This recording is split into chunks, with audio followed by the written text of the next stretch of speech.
How it's supposed to feel.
Good evening, everyone, and welcome to this special council meeting.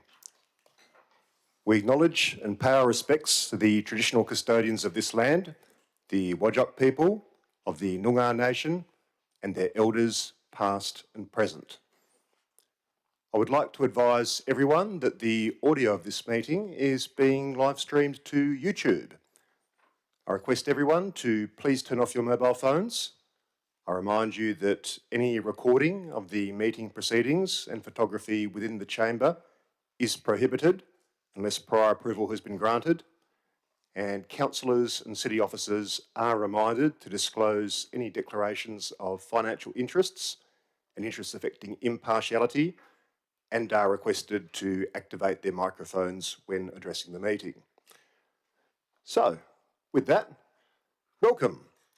Item 1 is the declaration of opening and announcement of visitors, and I declare this meeting open at 1 minute past 6 p.m. First item is a disclaimer. The City of South Perth disclaims any liability for any loss arising from any person or body relying on any statement, discussion, recommendation or decision made during this meeting. And I would also like to take this opportunity to acknowledge and welcome our State MLA, Mr. Jeff Baker. It's very good to see you here tonight. Item 2 is announcements from the presiding member. That's me. There's no such announcements this evening. Item 3 is attendance. Item 3.1 is apologies. There are no apologies this evening. And item 3.2 is approved leaves of absence.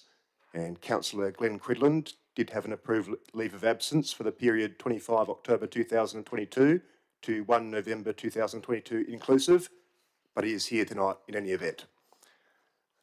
Item 4 is declarations of interest. Does anyone have any declarations of interest that they wish to make this evening? I'm going to take that as a no. Item 5 is public question time. So I now open public question time at 2 minutes past 6 p.m. We've received 7 written submissions prior to tonight's meeting, and so I'd like to begin by inviting Mr. Michael Whiteley of Waterford. Not sure if it's Whiteley or Whitley. I do apologise if I got it wrong. Whitley. Well, thank you for the correction and welcome to the microphone. Yes.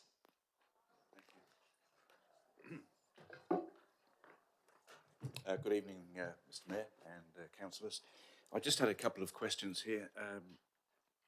The project's been the preamble was a project's been a long work in progress and probably around about 44 years, and surely a benefit to the community.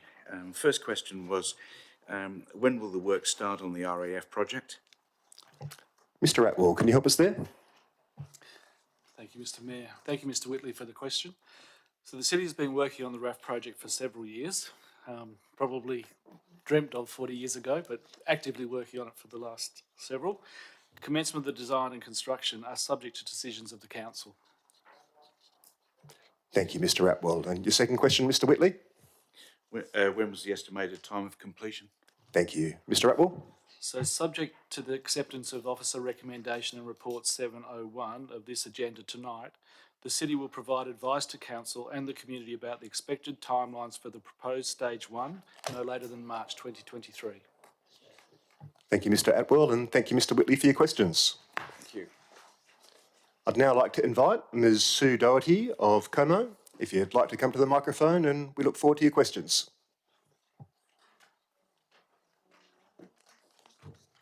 Thank you very much, Mayor and Councillors. My questions. The first one, please provide specific details of the purpose of the 20 million federal government funding grant to the City of South Perth. Thank you. Mr. Bradford? Thanks for the question. So the City has got a $20 million grant from the federal government, and that's encapsulated in a contract with the federal government. There are 2 specific deliverables under that agreement currently. It includes a 50-metre outdoor pool and an indoor aquatic area that consists of a leisure pool, a learn-to-swim pool, a warm water pool and other amenities. The City has submitted a request to the federal government to remove the 50-metre outdoor pool from the specific scope of the agreement with the Commonwealth, and that's awaiting a response from the Commonwealth Government, and that requires approval of the Minister for Health. Thank you. The second question, as the first contractual requirement of the federal funding and to appoint a project manager has been breached, is there a project schedule with dates of required activities, milestone activities listed, and is there a copy of the schedule available to the ratepayers? Thank you. Mr Bradford? Thanks again for the question. So the contract doesn't have a project schedule as such. There are a number of milestones that are contained within the federal funding agreement. And we have been advised that we're technically in breach of the agreement, and so all of the milestones need to be revisited. And we're working with the Commonwealth and aim to need to provide that back to them by December. And the final, And that's not publicly available at the moment. it's not publicly available. Yeah. Will it be publicly available? Subject to a decision of council, it could be in the future, but at the moment it's all under being revised. Thank you. The final question, as the property committee has been disbanded, is there a specific group dealing with the consideration of the RAF feasibility and planning? And if there is such a dedicated group, what's the structure of the group regarding the number of councillors and city officers? Thank you. Mr Bradford? And thanks again for the question. So the city has a small project team. We actually have substantially reduced the amount of resources and effort behind that team over the last several months as the direct work associated with the project has reduced. The current planning for the RAF is largely an operational matter, and it doesn't involve councils directly in that process. We do provide workshops, seminars and briefings and advice to council, and obviously considerations for decisions. I expect that the governance arrangements for the project will be revisited subject to the decision tonight when we get back to council in March. Thank you very much. Thank you, Ms Doherty. I'd now like to invite Ms Cecilia Brooke of South Perth, if you'd like to come to the microphone, and we look forward to your questions.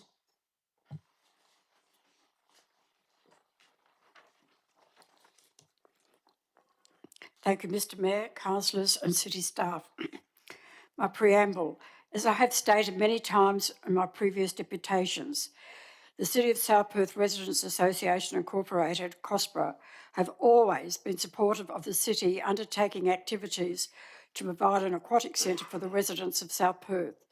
But it has taken over 2 years and over $1.5 million of expenditure to come to this juncture in time.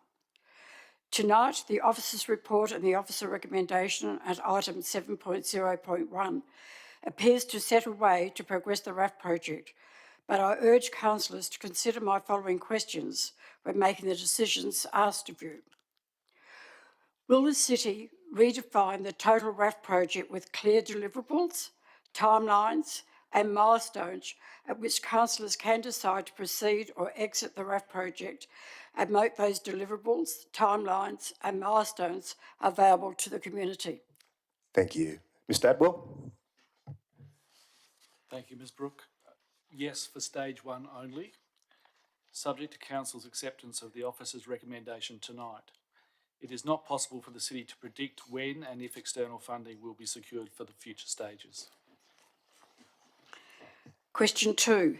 Given the city officers are recommending a new budget for the RAF project of $45 million to $60 million, will the city carry out a cost analysis of an aquatic facility based at the George Burnett Leisure Centre before committing to a final location for the RAF?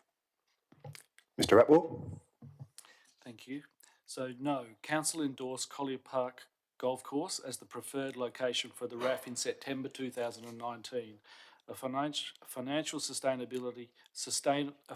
sustainable recreation and aquatic facility cannot be delivered at George Burnett Leisure Centre due to the lack of integration with other activities.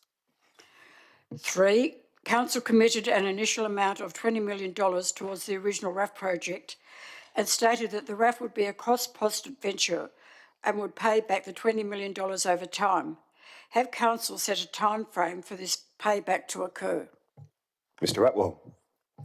No, that will be a matter for future modelling and decisions of council.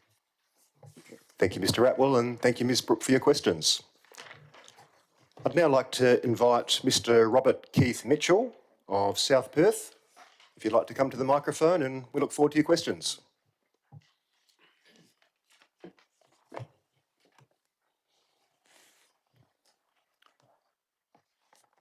Thank you very much, Mayor Milner and councillors. My question is relating to the time and the timing of the debate tonight, as distinct from the substance, which I think others are asking questions about, more the revised scope. So mine's directly relating to the timing. I'm aiming to avoid an unintended message to be given to the state government from this meeting. Basically, we are going to proceed without your state money. Mr Mitchell, it is time for public question times. You're sort of verging on a deputation at the moment. Would you like to ask your first question? Okay. My first question is, has the City of South Perth received any responses from the state government from the 3 letters that were sent to Minister Templeman, Mr Jeff Baker and the WA Department of Treasury? And has any communication from the state government indicated the likelihood of a response would be received by City of South Perth within the next 3 weeks, which is November the 22nd? Thank you. Mr Bradford? Thanks for the question, Mr Mitchell. We have not received a response to any of the letters, and we haven't received any communication indicating when a response is likely. What is driving the timing of this meeting and the decision tonight is the need to get back to the Commonwealth in terms of the revised milestones. Thank you. So the second question which I was to ask is not necessary at this stage. It is asking whether it was prudent to continue if we have got an indication that there is something from the City of South Perth being received in the next 3 weeks. So the question 2, which was, should the debate on the RAF motion at least have a likely indication of state government financial support or their lack of support, basically at this meeting? Should we be waiting until we've got consideration of that? Did you want to ask that question, or? I'm asking the question but rephrasing it. Yeah. All right. Perhaps, did you get that, Mr Bradford, or? I think I did. Let me try it.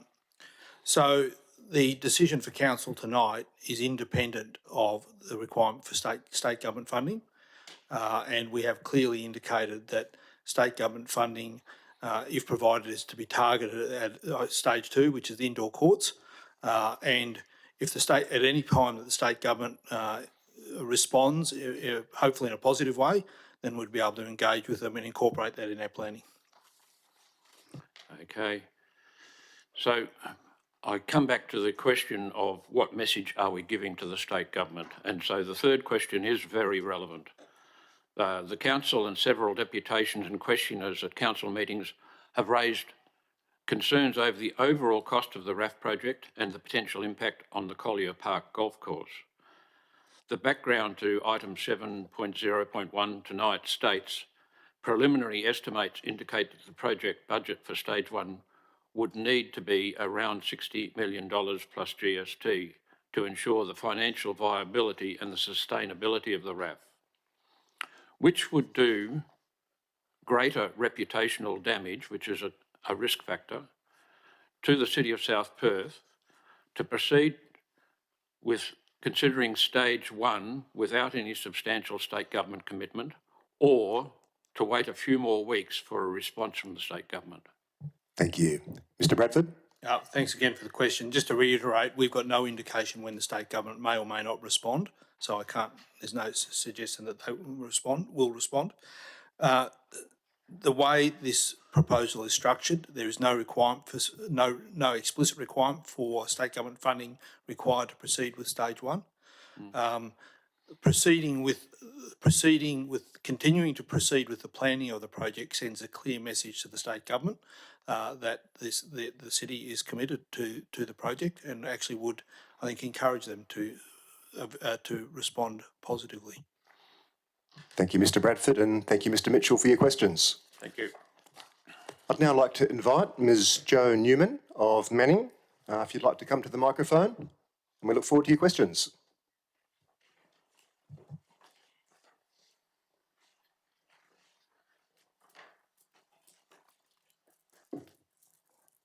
Thank you, Mr Mayor, for that welcome, and good evening to you. Good evening, councillors, and good evening to members of the administration team as well. This is my first time speaking at a council meeting, and I'm grateful for the opportunity to be here. Thank you. I have 3 questions this evening, and the first one is, the officer report states that expert advice was received by the city regarding the patronage of the 50-metre outdoor pool. Who is this expert, and has the city used their services on this project previously or any other project? Thank you. Mr Bradford? Yep. Thanks for the question, Ms Newman. The city has engaged several leading sport, aquatic and recreational experts on the raft, and I'll name some of them. So Active Exchange, Bridge 42, Oceanus International, Christo, our architects, RLP, our quantity surveyors, and the Pats Group. Together, they have created the visitation and other numbers that go around the patronage of the pool and validated them. That was further validated in the market sounding exercise we undertook when those numbers were exposed to potential operators of the RAF, and feedback provided through that process as well. So we've had leading experts look at it and provide the advice, and that's been validated. In terms of they've been most of those experts have been part of the project since inception. We haven't necessarily used them on any other project. We haven't had other aquatic projects to run. Okay, thank you. My second question, when the report was released on Friday, that was the first time that ratepayers learned that the 50-metre outdoor pool appears to not be a key component of the RAF, and reaction to this proposed change by the community has been overwhelmingly negative. Does the city feel the expert advice is representative of ratepayers' views? Thank you. Mr Bradford? Mayor, thanks again for the question. So we must balance competing objectives between budget and ongoing operational viability to come up with what the priorities are. The 50-metre outdoor pool remains an important component of the RAF. It hasn't been prioritised as highly as others. The evidence we have indicates that the indoor aquatic facility provides the lion's share of the functions and requirements to be met by the community. I do appreciate that the 50-metre pool is an attractive and obvious element to many people. Thank you. And my final question, what opportunities do ratepayers now have to have their say on the 50-metre outdoor pool, given this is a significant change to the project's scope and timing, and therefore warrants community consultation? Thank you. Mr Bradford? Thanks again for the question. So the city's noted the views expressed tonight and over the weekend on the various social media pages. We understand the disappointment in the community that the 50-metre outdoor pool is not part of stage 1, but still remains in the scope of the overall project. And I want to assure you the city will continue to work towards achieving the overall goal and advocating for funding for further stages and bringing that forward as soon as practical for council approval. Thank you, Mr Bradford, and thank you, Ms Newman, for your questions. Thanks so much. Good to be here. At this point, I'm going to move a motion that public question time be extended for a further 15 minutes. Councillor Brenda Abrandis, thank you for seconding that. Councillors, please cast your votes.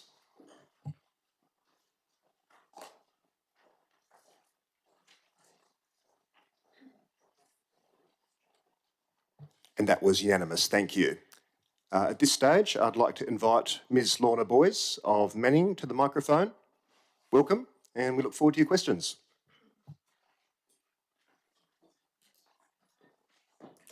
Thank you. So my questions concern the proposal to break up the RAF project into the 3 separate stages. And my first question is, how does the city expect the overall project costs for the staged approach to compare to the costs for the original RAF concept?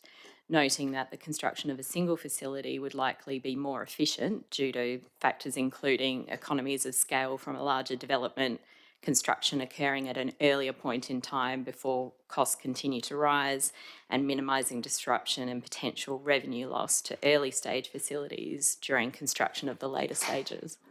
Thank you. Mr Adwell? Thank you. Thank you for the question.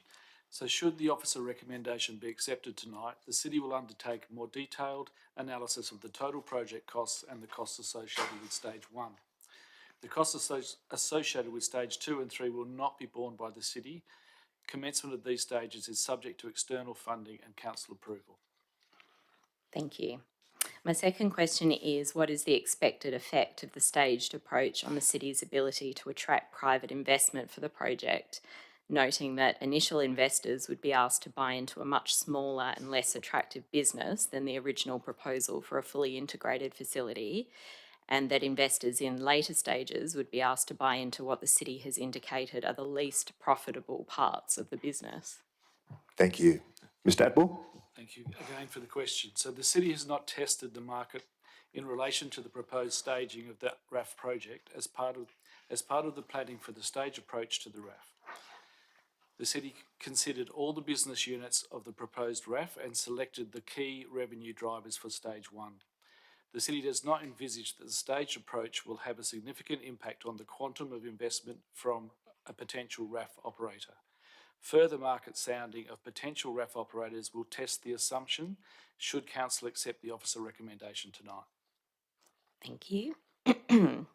My last question is, will the city consider progressing investigations into the staged approach alongside the original concept for a comprehensive facility? This would enable informed decision-making as to which proposal represents the best value for money, whilst also fulfilling council's commitment to deliver aquatic and recreational facilities which meet all and not only some of the community's needs. Thank you. Mr Atwell? So the city must act in accordance with council decisions. If the officer recommendation is accepted tonight, the city must undertake the prescribed tasks. If the state government responds positively to the city's funding request in the next few months, it will be possible to incorporate additional project elements for council consideration by March 2023. For example, it would be possible to combine stage 1 and stage 2. Thank you. Thank you, Mr Atwell, and thank you, Ms Boyce, for your questions. I'd now like to invite Mr Scott Gunson of South Perth. Welcome. If you'd like to come to the microphone, we're looking forward to your questions.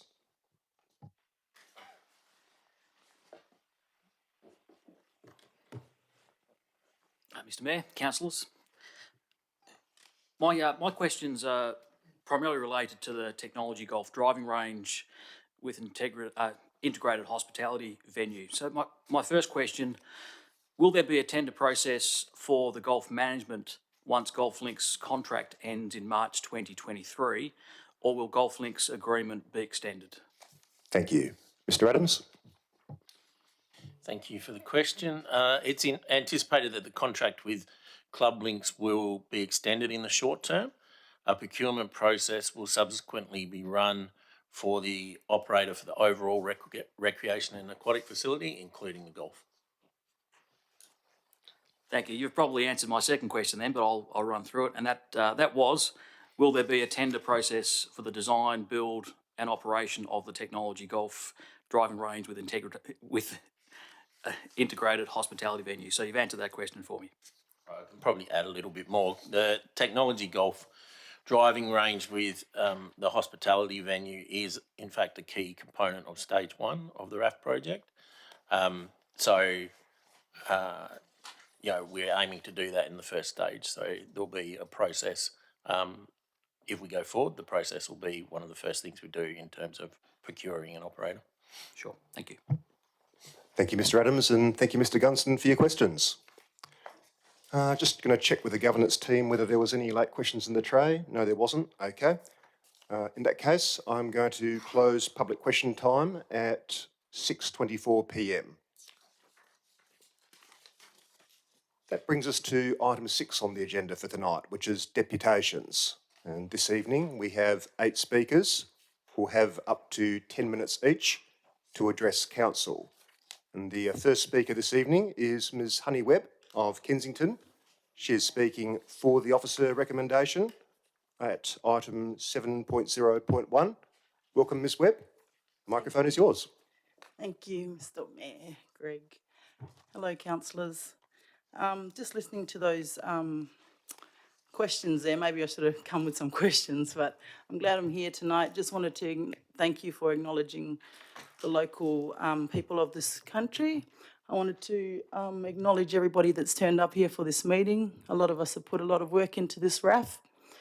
And instead of having questions, I just wanted to speak on behalf of the community on being a community leader, being a part of community events that are happening, and just to see the benefits of this project making it come true for all of us in the community. A lot of us have been here putting in the time for what I believe is over 5 years, I've been told. But from my own personal perspective, it's been a long time. So being a local person that's lived in this area for a very, very long time, the well-being of everybody for this centre and for all of us to come together and honour the funding and everything and all the logistics that have to happen to make this happen, the benefits outweigh, I suppose, the efforts that we have to make. So I guess I'm here to honour you guys as our representation of this funding and honour the people who've turned up, who've put the effort in and all the planning for over years. I guess it's over, for me, 2 decades when I look at people in the room. And yeah, so it's a really, really good project. I'm involved in community-based learning, education, business, and I just see the whole package here for all of us and our well-being and our growth, to look at it as a good part of our community, Perth, the other side of the river, the facilities that we can offer would make well-being for our local residents. So on a personal perspective, as a family person and as a resident, my family have had to travel everywhere to get facilities to have education, wealth, and well-being.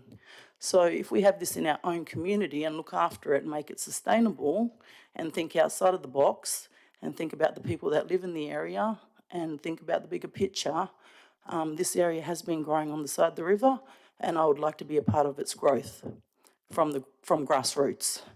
So getting people involved in all the planning would be great. I've been involved from the get-go, but now we're getting down to the financial side, and I'm really glad people are asking for dates, because some of the stuff that I've read in the past leading towards this has been a little bit confusing. But if we stick together and just bring it all together, the well-being of our elders and our youth and all of us in between will benefit. And I think we've seen that because of the world has been changing lately, and looking after your own backyard and doing the right thing by your own people and listening to the people that you represent is a very powerful thing. And that's what I'm doing, and I respect you guys for doing it too. So thank you for listening to me. Thank you for your time. Thank you very much. Oh, Ms Webb, Ms Webb, just before you go, I'm going to ask if any of the councillors have got any questions for you this evening. Of course. Councillors, do we? Please do ask anything. I don't mind. I called you back for no reason. No Please ask me a councillors? question. I came back here. Honestly. Nothing? Okay. Thank you. I think you're good to go. Thank you very for much your for your time. deputation. I appreciate it. I'd now like to invite Ms Marcia Manolis of South Perth, who is speaking for the officer recommendation at item 7.0.1. Welcome, Ms Manolis. The microphone is yours.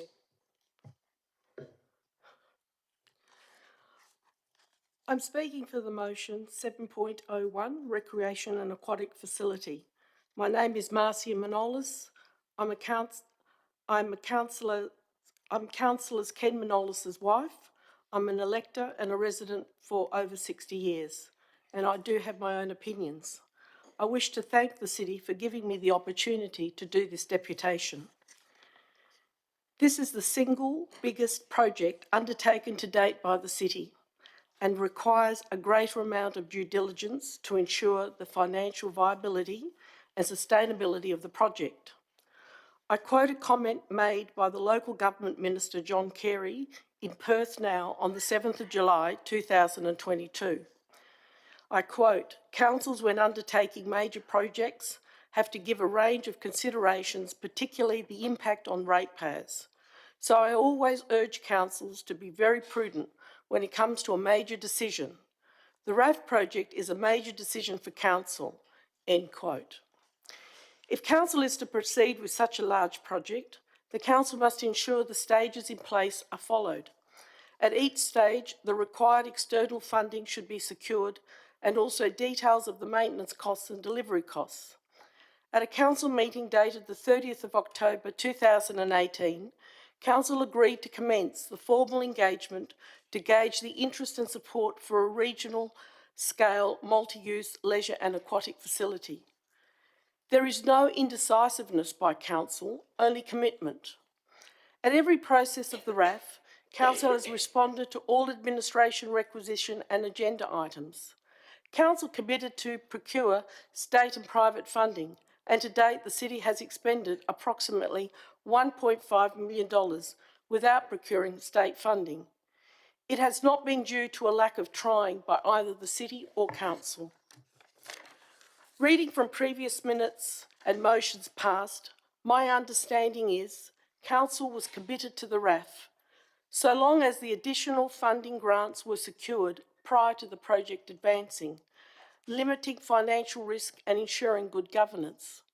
Tonight's recommendation sets out a detailed scope of delivery of the RAF project through 3 independent financially viable stages, unlike the current RAF model, which is based upon funding which has not been secured. For reference, the estimated project capital works of $80 million consists of federal funding pledge of $20 million, City of South Perth pledge of $20 million, state government funding aiming for $20 million, private funding aiming for $20 million. In my opinion, none of the above provided certainty for the RAF, as funding has not been secured. I believe council showed leadership not to appoint a project manager. In my opinion, once the project manager is appointed, even though the project can be cancelled, there is a higher expectation of the community for the project to continue. The appointment of a project manager, in my opinion, was commitment to the current model estimated at $80 million, and without the secured funding in place, the project was not financially viable and sustainable. Proceeding could have potentially placed the city at risk, both financially and reputationally, and could lead to negative consequences. I believe tonight's recommendation proposed plan sets out a clear funding model to deliver the RAF project, minimising unforeseen risks for the community. It may have been significantly different if the general community were aware of the letters noted by Cecilia Brooks of Cospera at the electors' meeting dated the 22nd of February 2021, wherein she stated the city was informed by Kate Doust MLA, quote, and I quote, "It was unlikely that state government would be made available to make this project," end quote. And by the Honourable Mick Murray for Sport and Recreation, it was a quote that she's quoted as saying, "Unlikely that the state government funds would be available for recreation aquatic facility," end quote. The community could have lobbied state representatives prior to the state election in March 2021 for a commitment for grant funding for the RAF. In my opinion, from the quote stated by Cecilia Brooke, the city may have been working from an adverse position to procure state funding. I thank the 5 councillors for showing great leadership and the officers for developing a clear and sensible plan for the RAF to continue.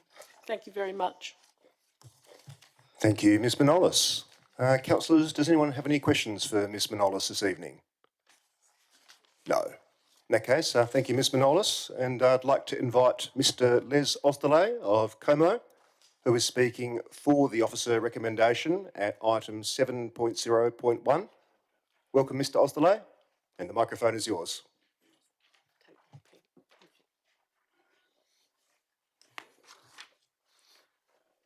Thank you, Mr Mayor, and good evening, councillors and officers.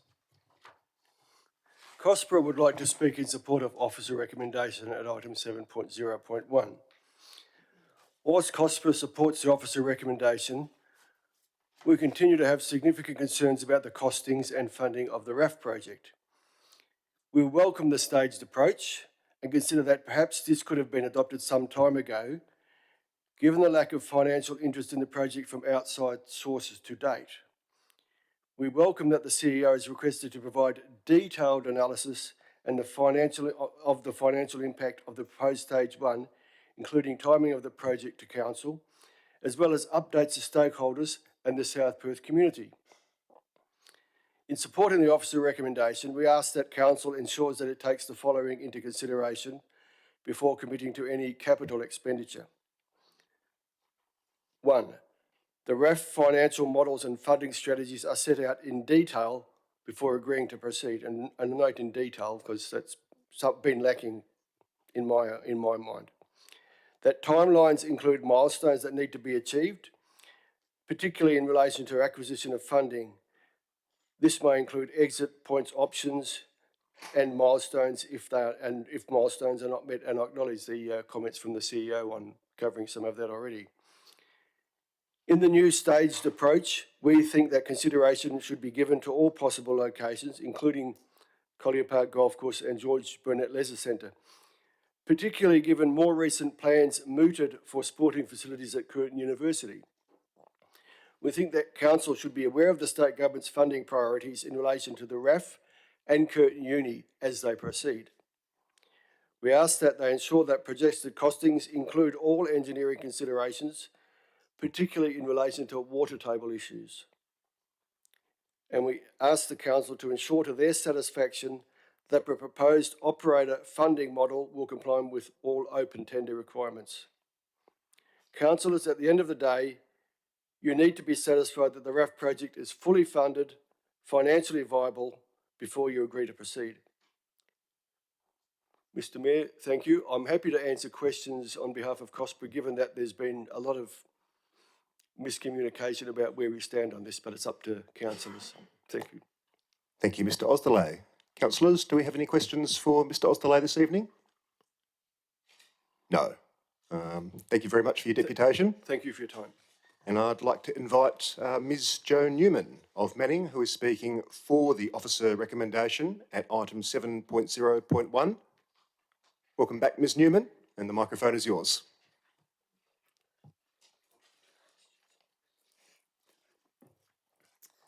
Look at me, my first meeting, and I'm already speaking twice. Thank you, Mr. Mayor, again for that welcome, and good evening to you again. Good evening again, councillors, and good evening to the administration team here tonight. Now, my deputation tonight is a little bit different. I'm presenting, obviously, for myself, but I'm doing that in conjunction with my 10-year-old son. His name is Oliver, and he loves to write. And on the weekend, he wrote a letter about what a 50-metre pool means and what it is like using a 25-metre pool for swimming lessons. He was going to send that letter through, but he's asked me to share it with you all tonight. So yesterday he recorded that letter as an audio file, and I actually have it on my phone, and with his permission and the city's permission that I got this morning, I'm actually going to play my phone through the microphone for everyone to hear this evening.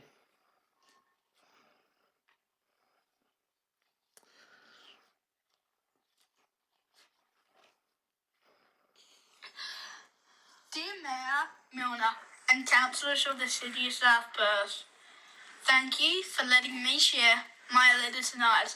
I would be here with you, but I am at cricket training.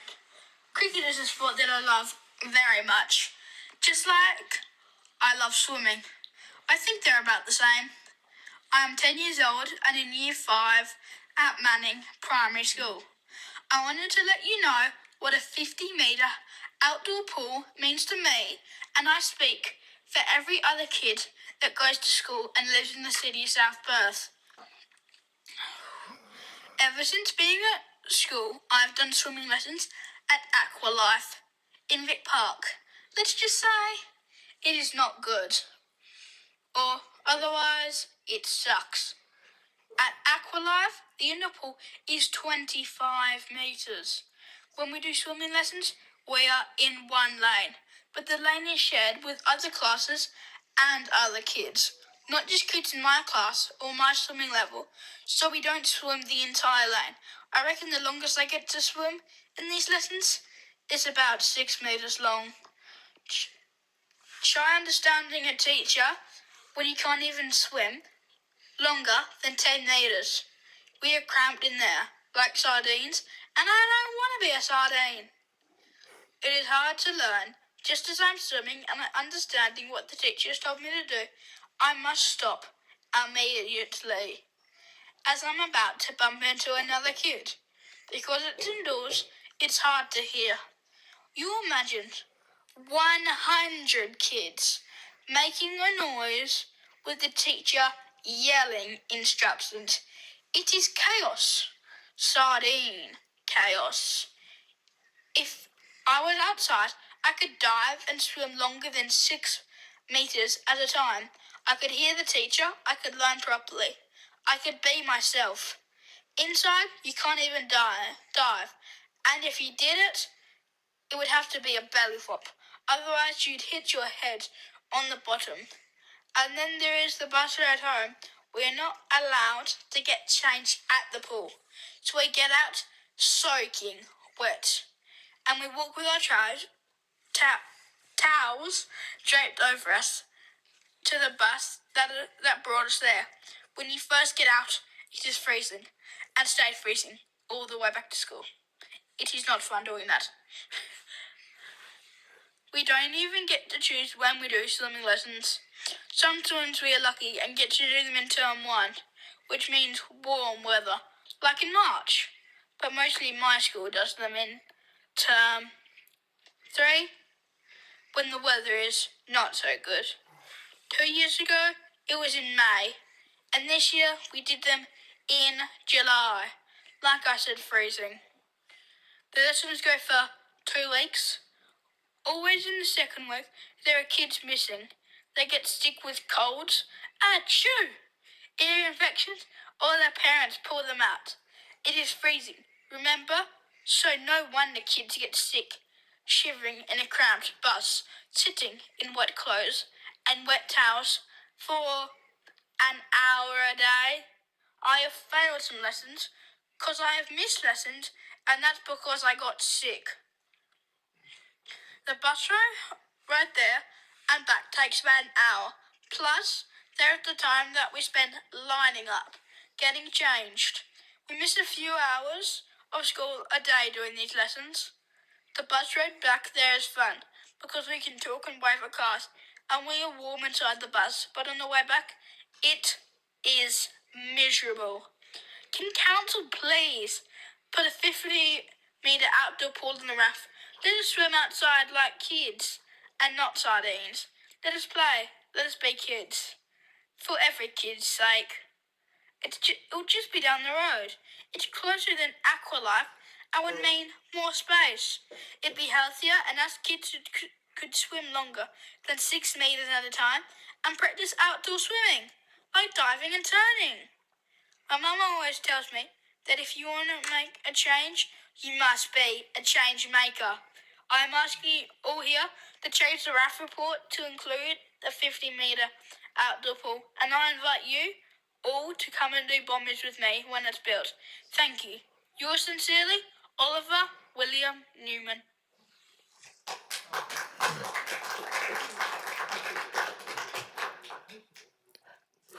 It's made me a bit emotional.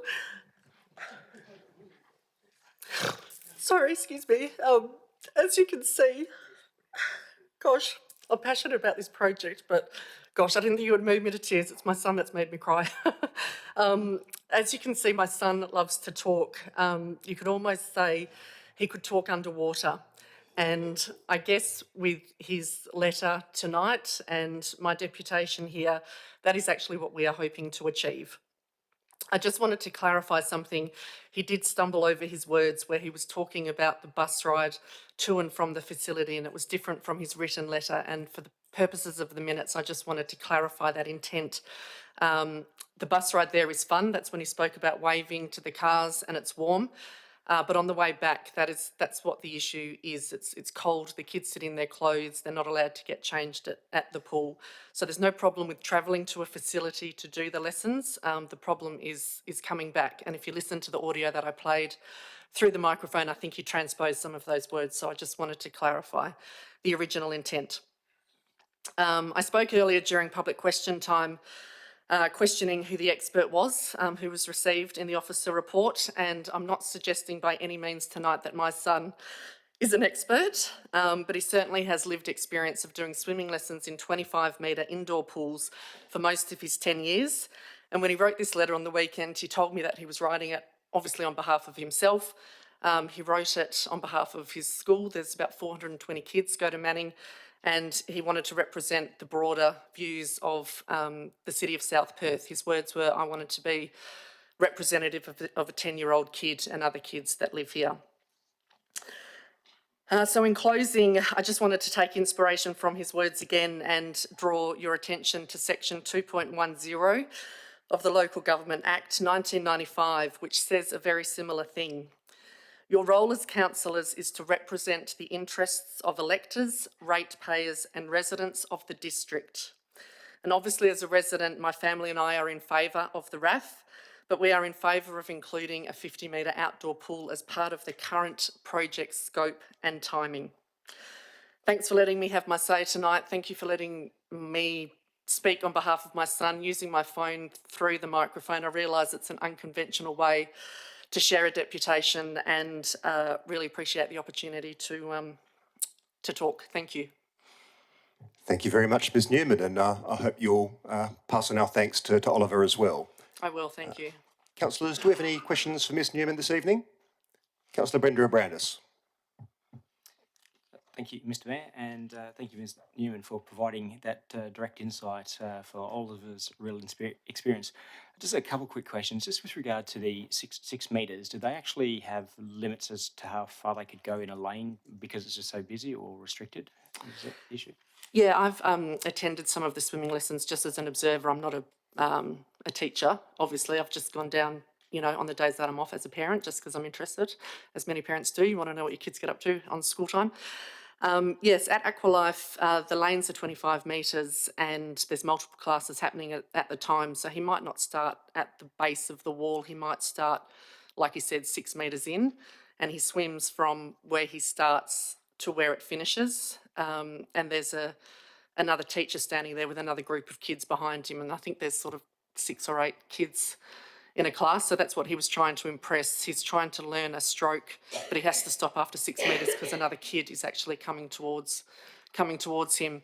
But when you get to do that outdoors, obviously there's more space, you can go deeper, and it's a longer pool, so you know the maths kind of makes sense. Did I answer that? Yeah, you certainly did. Thank you. That clarified it for me. I have one more question, if that's okay.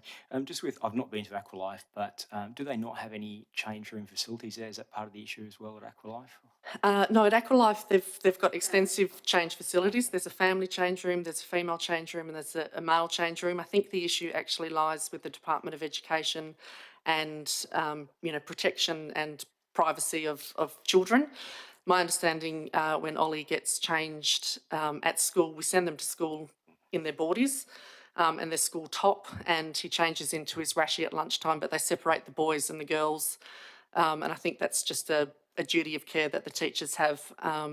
It's not a criticism of Aqualife. And I guess if you need more info, you might need to approach, I guess, the Department of Education. Wonderful. Thank you very much for that, Ms Newman. Thank you. Thank you. Any further questions for Ms Newman, councillors? No. Thank you very much for your deputation, and thank you to Oliver as well. Thank you. Thank you so much. I'll let him know.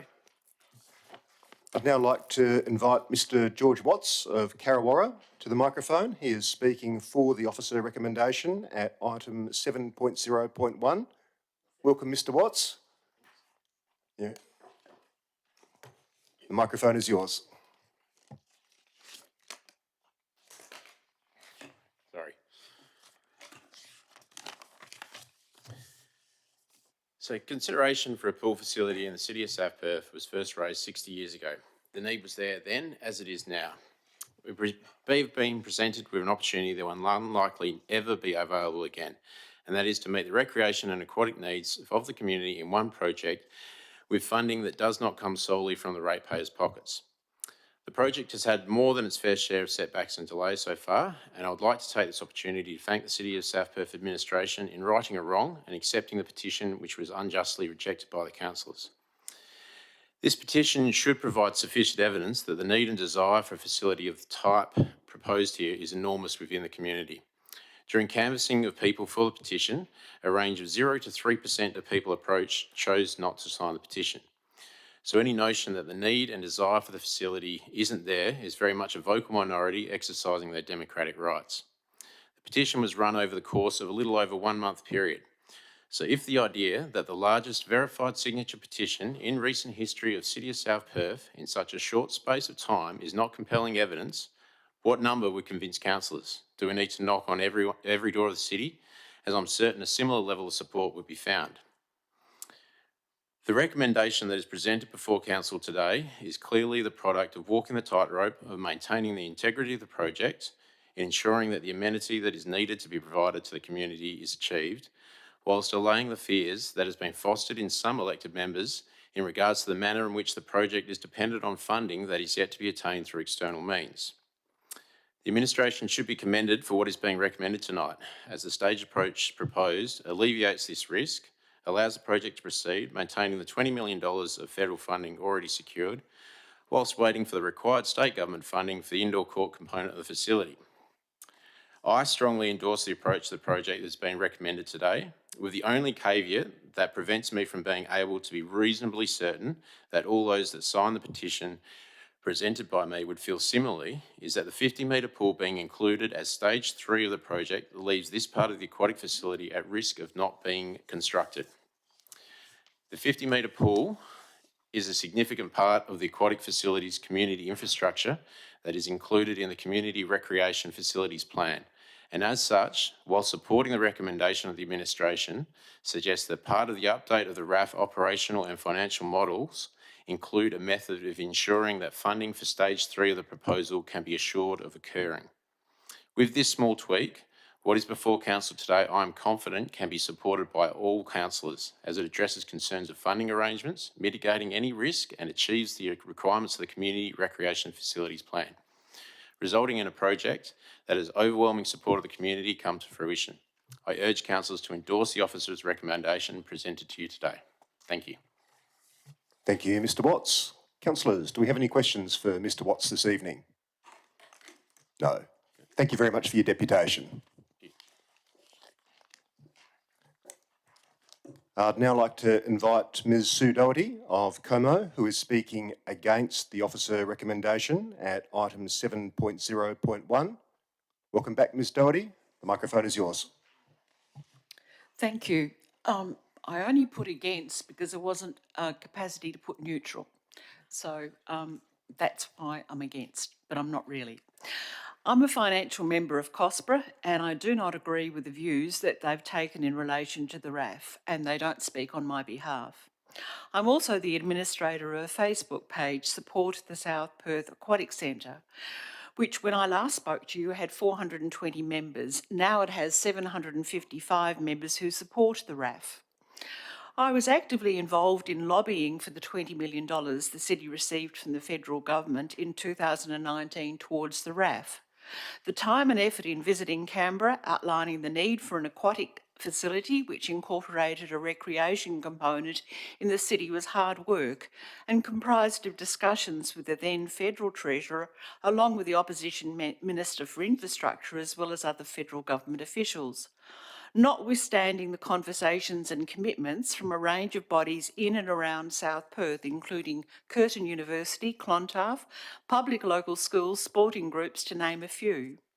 Upon learning of the receipt of the $20 million funding, the community understood that the City of South Perth had listened to them, and along with the federal government funding commitment, that long-held community expectations were finally going to be met. South Perth was finally going to get a pool. My focus this evening primarily relates to the 50-metre outdoor pool. The City of South Perth has a strategic plan, and one of the components is plan for and promote the development of recreation and aquatic facilities to service City of South Perth needs. It's a bottom-up plan, prepared with enormous public input and consultation, and it is the Council's contract and commitment to its community. It states the RAF is a priority. I'd like to refer to one of the excerpts from the report that you have in front of you, and I can't remember which page it's on. However, I will read it out and hope I do quickly. The city has been notified by the federal government that it is technically in breach of the federal government funding agreement for the aquatic elements of the RAF as a project manager has not been appointed to the project. The city is working with the Commonwealth to rectify this breach, revise milestones for the funding agreement, including when a PM might be appointed, must be submitted to the federal government no later than mid-December 2022. Personally, I have concerns about the federal government retaining their level of commitment with the 50-metre outdoor pool allocated to stage 3. I recall clearly when the city received the $20 million, the 50-metre outdoor pool was the absolute non-negotiable when Steve Irons was our local member. The report does not state the anticipated cost for stage 3, but I would expect it to be most of the current committee.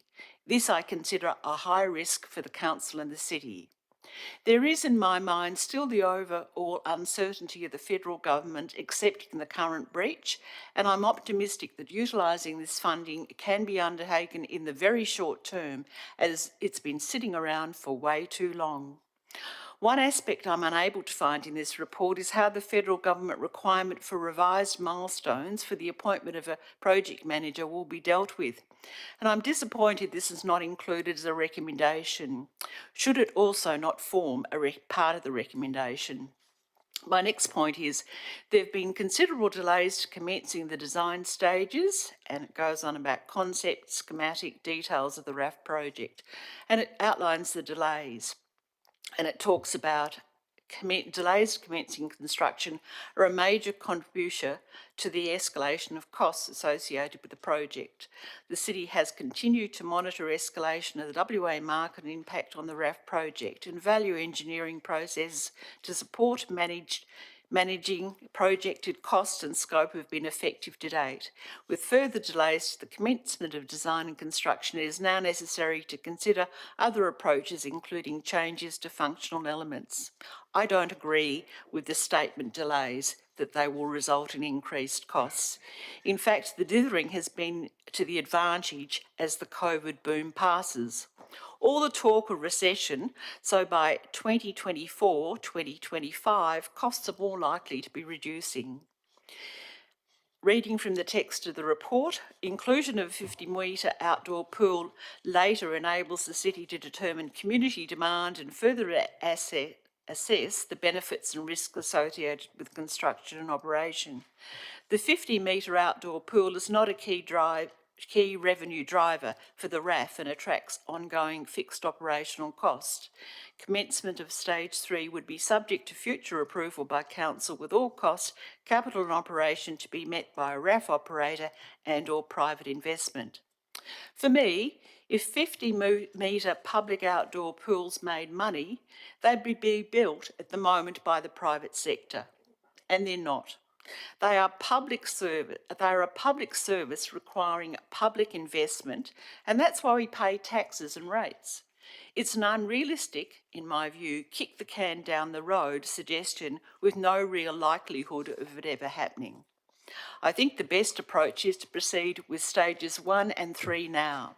I also understand that currently it's useful to have stage 2 as leverage for obtaining state support, as internal playing space is saleable and therefore the need to keep pressure on them to fund that component. I think stage 2 may be viable as well, especially when seen in the greater context of the facility, and if the city can get the state to fund the larger part. However, the city will need to put money on the table for the state to contribute to that stage as well.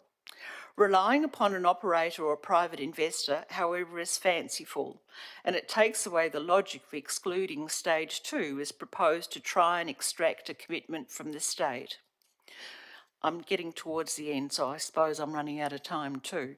For stage 1, the report says it will generate a financial return. So that should buy the levy that goes towards any further future works and stages. The recommendation could somehow reflect that as a commitment, and to me, that would be good to have that included in the officer recommendation. The facility was always designed as a holistic facility to generate return and cross-subsidise, with a net going to fund future needs. All the above said, as recently as Friday of last week, it was reported in the Western Australian the state government has lodged a $135 million bid to the federal government for the National Hockey Centre to be constructed at Curtin University. In the event the outcome of this bid is successful, the synchrony between this centre and the RAF would be a huge step in developing the long-awaited sporting hub in the area.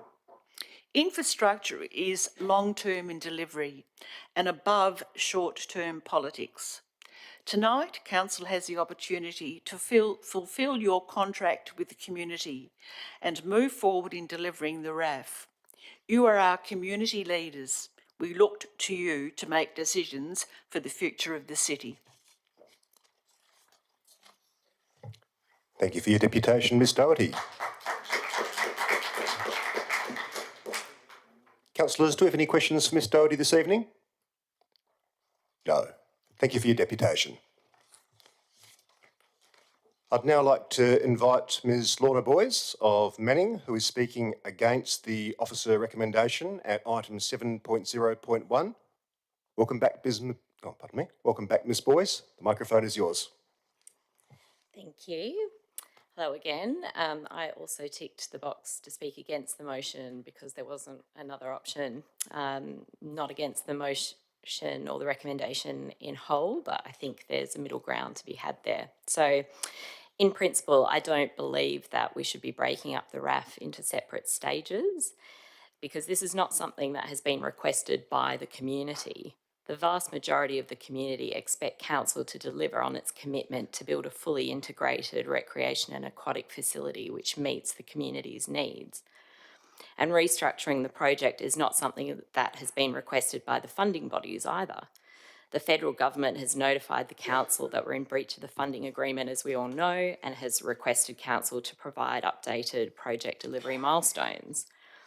Rather, it looks like this proposal is pandering to the demands of councillors who are jeopardising this project for the entire community. Councillors who have repeatedly ignored the expert advice of their own administration and made decisions which are of documented high risk to the project, to the community and to the council itself. The same councillors who quite literally refused to hear the voice of the community by voting not to receive the largest petition in recent history calling for progression of this project. And so I have to ask, is placating these councillors what should be driving now a complete restructure of this project? Breaking up the RAF into separate stages carries the clear risk that not all stages will ultimately be delivered. As alluded to during my questions earlier, the staged approach may lead to overall higher construction costs for all of the stages, and it may also create difficulties in attracting investment for the less profitable aspects of the facility. And this risks us being left with a facility that doesn't fully meet the community's needs in terms of aquatic and recreation facilities.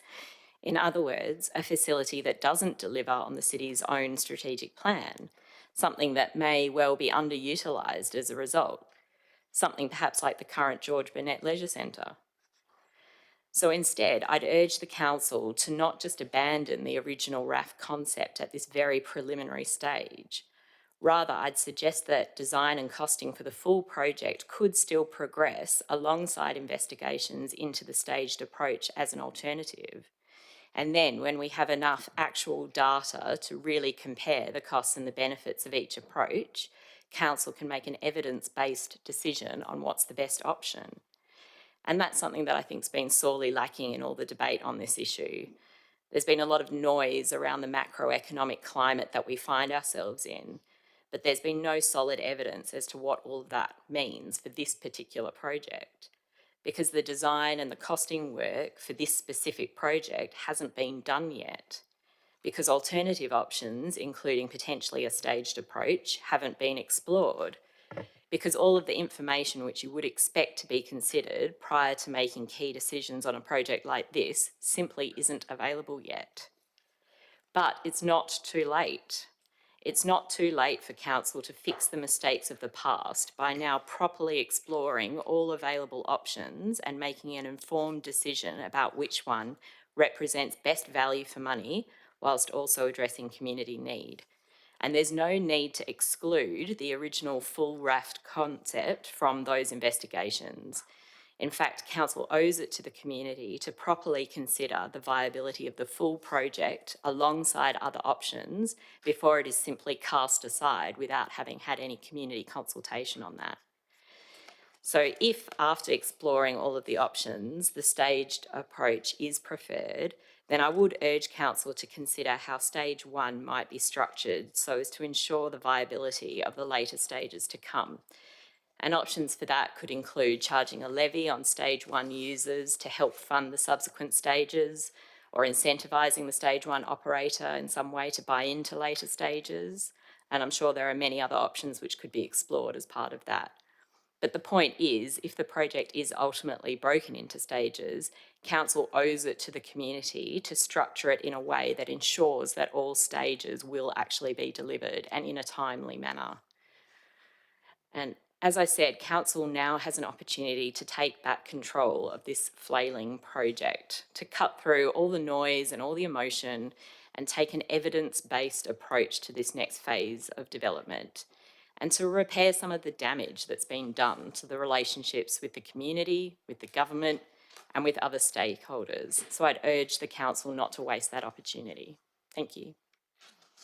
Thank you very much for your deputation.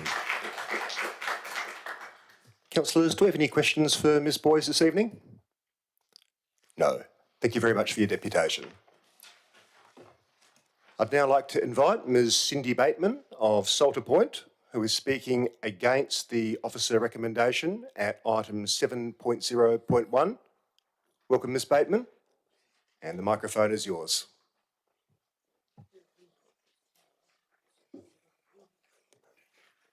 Hi, and thank you again for the opportunity. I continue to speak passionately in support of this project because I do believe that it benefits every member of our community. Based on the officer recommendation, I did actually indicate I was against, but largely because of the staged approach. So based on the officer recommendation, I urge the RAF master plan to incorporate a holistic approach to delivering all 3 stages, rather than them independently potentially putting one and the other at risk. So such that each milestone is managed in an astute and responsible way so as not to put each of the following scope phases at risk, including Ollie's 50-metre outdoor pool, and to make provisions for ongoing community consultation should they experience any project cost or schedule excursions. Thank you. Thank you, Ms Bateman. Councillors, any questions for Ms Bateman this evening? No. Thank you very much for your deputation. All right, so that concludes item 6, deputations. We move on to item 7, which is the special council meeting agenda. And the one and only item on that agenda is item 7.0.1, entitled Recreation and Aquatic Facility. I'm happy to move the officer recommendation. Do I have a seconder? Councillor D'Souza? Okay, thank you. All right, councillors, this may be the last chance that we have for a great many years to meet our community's long-standing desire for a public aquatic facility within the city of South Perth. The need is there. The stakeholder engagement for the RAF conducted in 2020 had the largest ever response to a stakeholder and community engagement exercise ever conducted by the city. Over 87% of respondents indicated that they would use the RAF. Over 70% of respondents living in the city of South Perth told us that they were already using aquatic facilities outside of the city. We currently have $20 million committed by the federal government for the project, but at the June 2020 Ordinary Council meeting, Council voted against appointing the project manager for the RAF project by 5 votes to 4. What did that mean? That decision put the city in breach of the $20 million federal funding agreement, and we've been in breach of the federal funding agreement ever since. We're still in breach of that federal funding agreement, but the federal government has not terminated that agreement yet. I cannot know for certain how the federal government will react to our decision tonight, but I cannot imagine that a no vote is going to be well received. There are only so many times that this council can vote against proceeding with the RAF before the funding agreement will be terminated and that $20 million is lost to this community. There has been a suggestion that we should wait to hear from the state government before making a decision on the officer recommendation. Well, I remind councillors that the city lodged its funding submission with the state government in October of last year. Not October of this year, October of last year. Clearly, these things take time. But what is time critical, however, is the requirement to provide the federal government with an indication of when the project manager will be appointed, together with revised project milestones. And we need to do that by no later than the middle of next month. The information can't be provided overnight. The city administration needs time to perform the works necessary to generate that information. Delaying tonight's decision is not a realistic option. Waiting on a response to the request for state government funding might end up resulting in the city losing the current federal government funding. I can't know for certain, but I strongly suspect that tonight is our last chance. If we choose the delay, or if we fail to make a decision tonight, we run the real risk of losing that $20 million in federal funding. And councillors, that would be a tragedy for this community. As you know, at the June 2020 Ordinary Council meeting, Council voted against appointing that project manager for the RAF project by 5 votes to 4.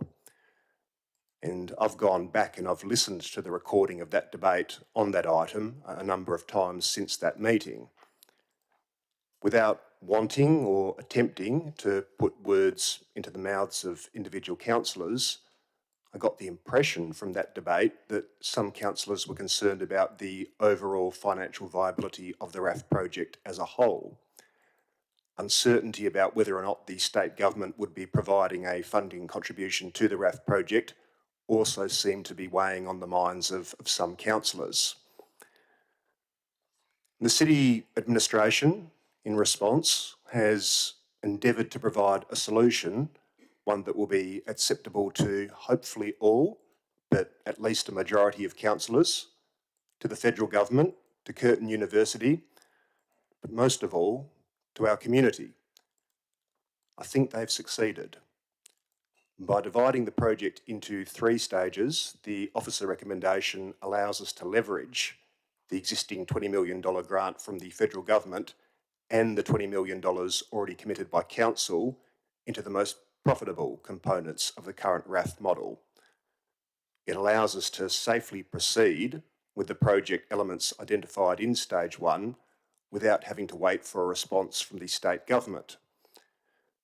This represents a significant de-risking of the project because stage 1 could hypothetically be independently financially self-sustaining in its own right.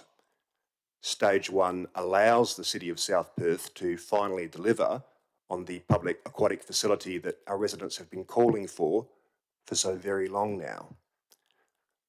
Whatever happens with the state government, we will have delivered this much needed public infrastructure that our community has told us time and again they want us to provide, and we will have done so in a way that ensures that the facility will not be a burden on ratepayers.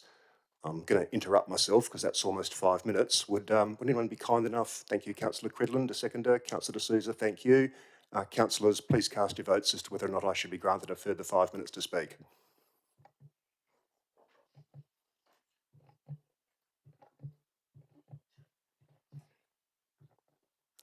And that was unanimous. Thank you, councillors, for the indulgence. I appreciate it.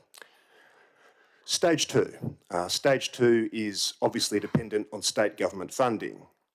But that said, a yes vote tonight will send a much needed positive signal to the state government that this council is indeed committed to the RAF project.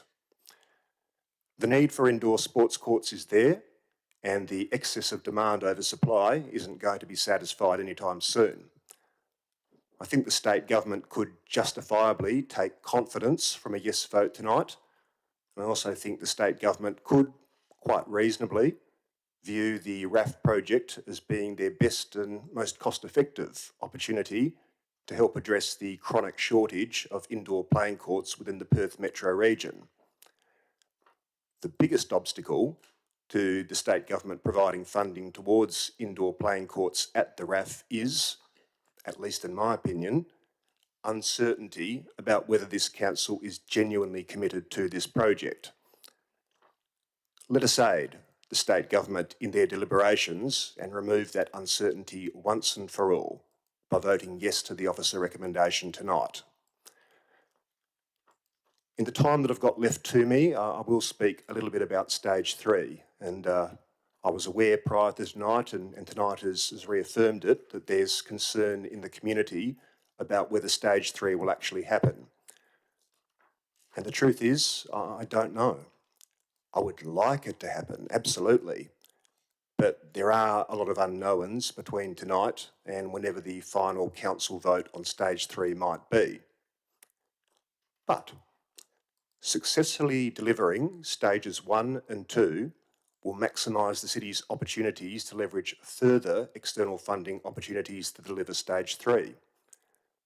Demonstrating that the City of South Perth can deliver a project of this nature and being able to showcase the benefits that stages 1 and 2 will unlock for our community will aid the city in its lobbying efforts. The next state election is scheduled for March 2025. The next federal election will be held in either 2024 or 2025. Those elections are prime opportunities for funding commitments. Let's show the state and federal governments, as well as other stakeholders, that this project, all 3 stages of it, should be supported. Councillors, I commend the officer recommendation to you, and I ask that you support it. That's me. Councillor D'Souza, as seconder, would you like to speak? I would. Thank you, Mr. Mayor. Firstly, I want to put on the public record, I've never been against the RAF.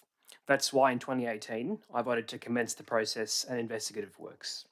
My votes against it in the past were only due to financial viability concerns.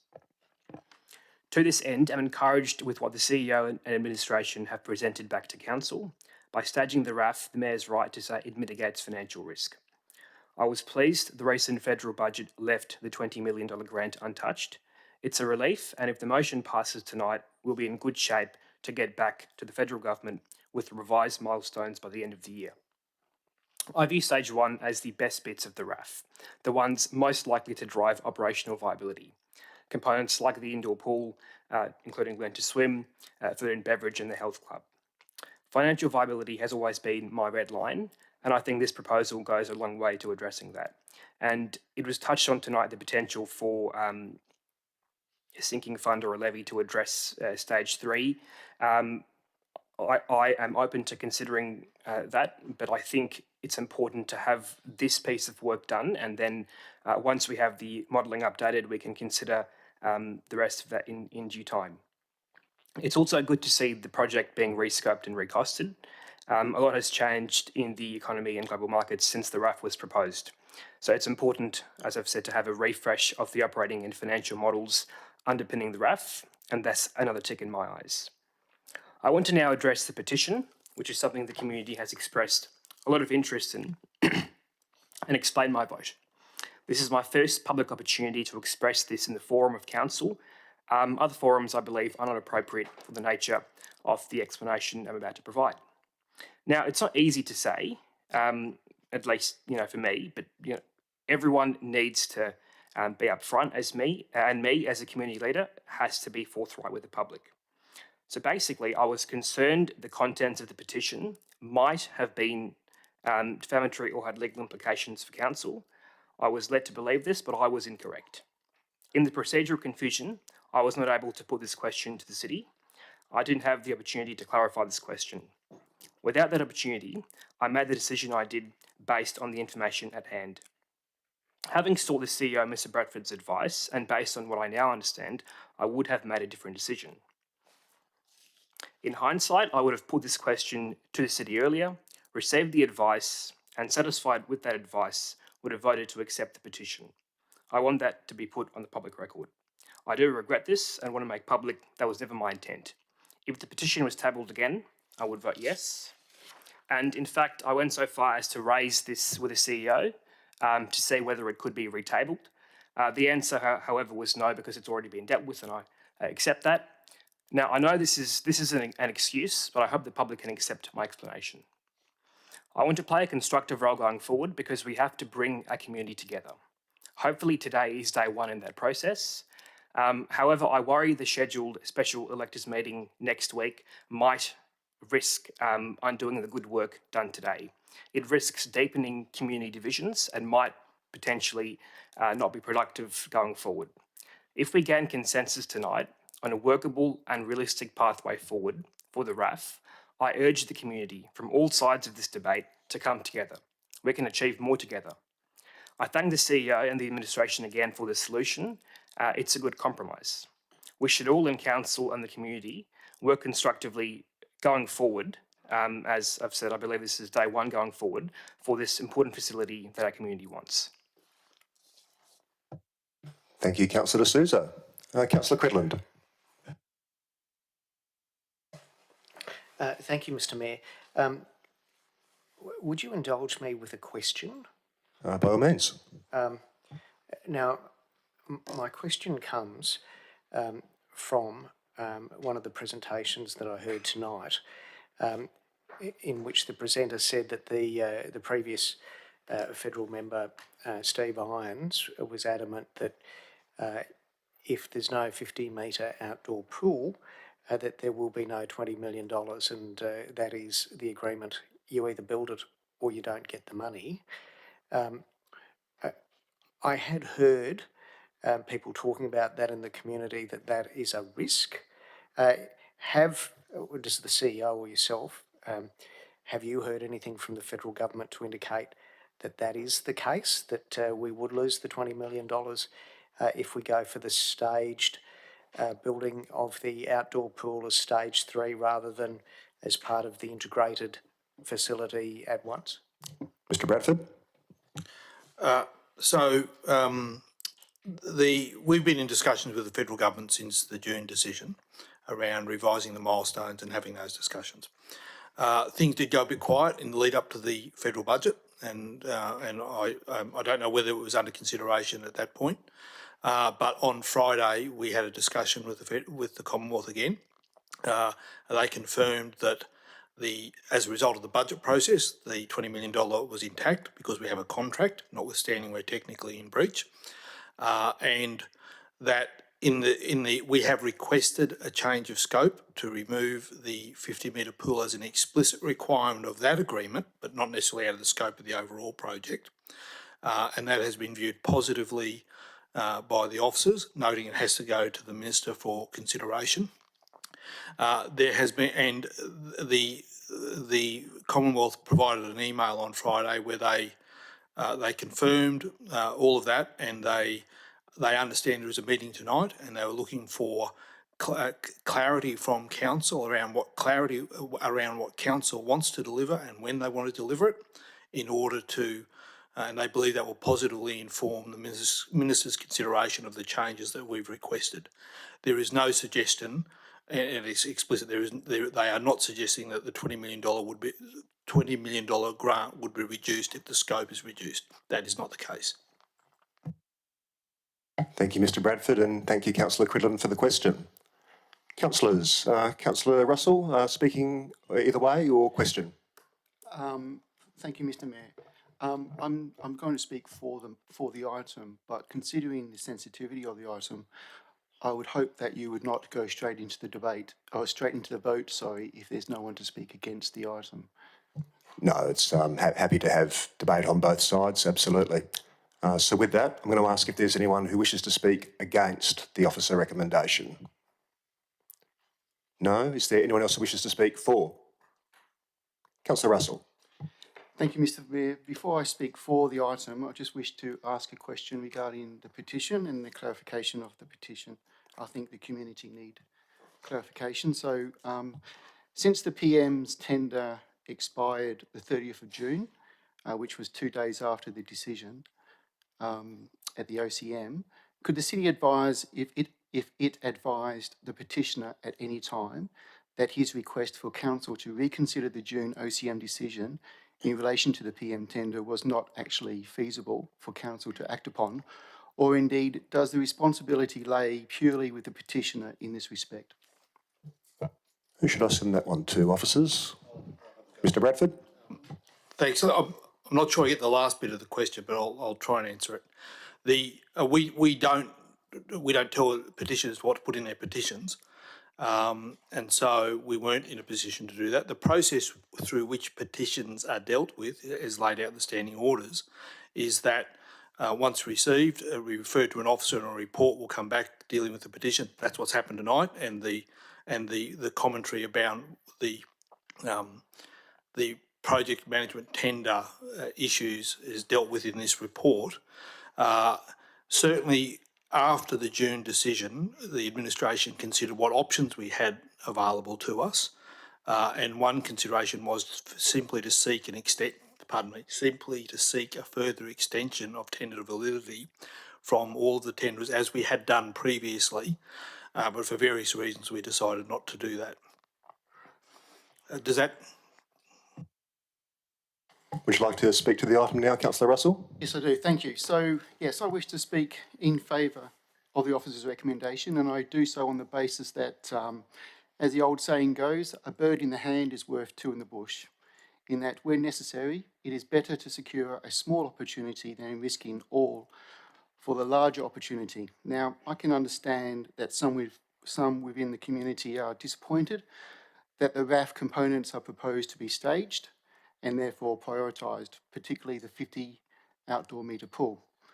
However, this project needs a circuit breaker to move forward, and this proposal may be it. Indeed, the CEO and the city need to be commended for such an alternative proposal which reflects their ongoing commitment to meet the city's strategic community plan. To be honest, this is all I need to say on this matter, as the supporting details are within the officer's report. However, I do wish to speak with respect to the environment that RAF decisions, or the RAF decision making, is made. At the June OCM, I stated that council need to reach the final investment decision, which is effectively the point of no return, when it would be in receipt of at least a well-defined pre-FID design, a more firmed-up business case, which includes firmed-up funding, and a draft operator contract. This does not change under a staged delivery. All these artefacts are necessary for council to make an informed and measured decision, an intergenerational decision as required under the Act.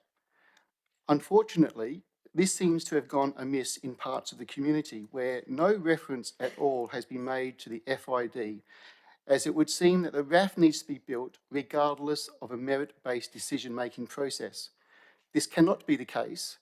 This is not why council is here, as the Act mandates that council oversee the allocation of the local government's finances and resources. I therefore ask the community to respect this when it comes to the FID. Thank you. Thank you, Councillor Russell. Councillors, is there anyone who wishes to speak against the officer recommendation? Councillor Brenda Abrandis.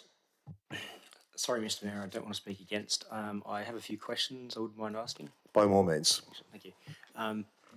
Notice has been provided with regard to these questions. I probably won't go through all the questions, but I'll select the particular ones of interest. With regard to the revised construction costs indicating a range of 45 million to 60 million, Can you just please explain why there's a significant range of $15 million between the upper end and the lower end of this stage one? Mr Bradford, should I send that to you or Mr Adams? Mr Bradford. Thanks. So the project budget is dependent on the final scope of the project, and we're still at relatively early stages of defining scope. So that's a big factor in influencing the cost range. The officer report also notes that the budget for stage one needs to be around $60 million to ensure financial viability and sustainability. Now that's driven by advice that to get to a scale of operation that is financially viable, you need to be probably at a larger facility.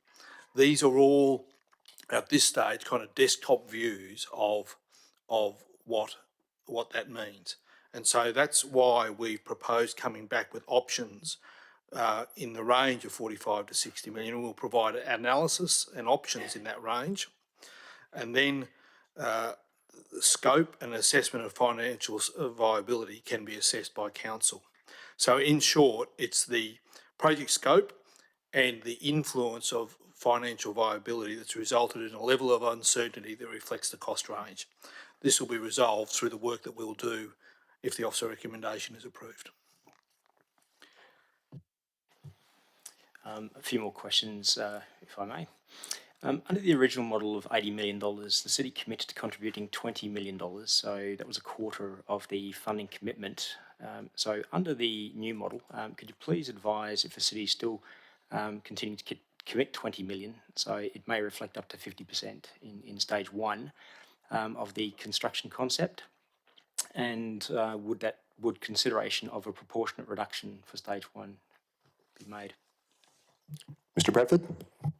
The concept for the overall RAF hasn't changed. Each of the elements from the original concept has been retained, but subject to staging and available funding. The city is still seeking $20 million from the state government and a significant contribution from the RAF operator. The commitment from the federal government also is unchanged. Furthermore, a $20 million investment from the city is considerably less than what we would expect for a standalone asset renewal for facilities such as George Burnett and Collier Park Golf Course. So for that reason, we'd recommend $20 million is retained, noting that stages 2 and 3 are independent, dealt with external funding. Thank you, and a follow-up question. The RAF funding has been stated as not requiring additional costs to ratepayers, although the $20 million is from city rates funds. Given the revised economics and the revenue streams impacted by reduced facility offerings in stage one, could you please confirm that the assumption that the RAF's operating costs will not further impact the ratepayers? Mr Bradford or Mr Adams? So the proposed stage one combines the key profit drivers of the RAF to create a financially and operationally viable facility. Removal of the outdoor pool and the indoor playing courts decreases the overall construction cost in the initial stage and the ongoing operational costs associated particularly with the outdoor pool.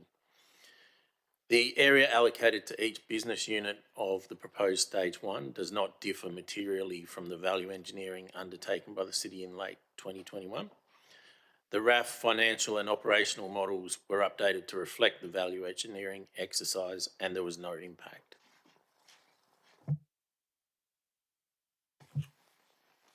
Thank you very much. With the construction of the RAF, it was initially indicated to commence in August 2022, with the completed construction 2 years afterwards. That was an announcement made in March 2021. Given the revised scope and anticipated reduced construction costs, can you please advise the anticipated revised timeline to achieve FID and how long after FID construction will commence? So Mr Bradford or Mr Bradford.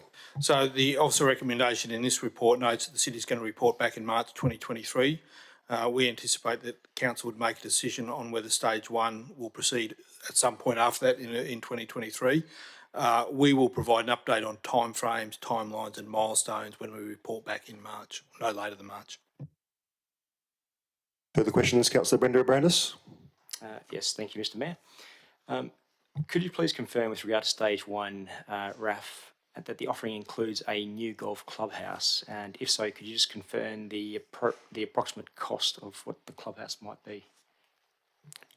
Mr. Adams. Thanks, Mr. Mayor. The RAF is an integrated facility. The proposed stage 1 will include improvements to the golf facilities at Collier Park Golf Course, including improved clubhouse type facilities, a technology-based driving range with an integrated hospitality venue.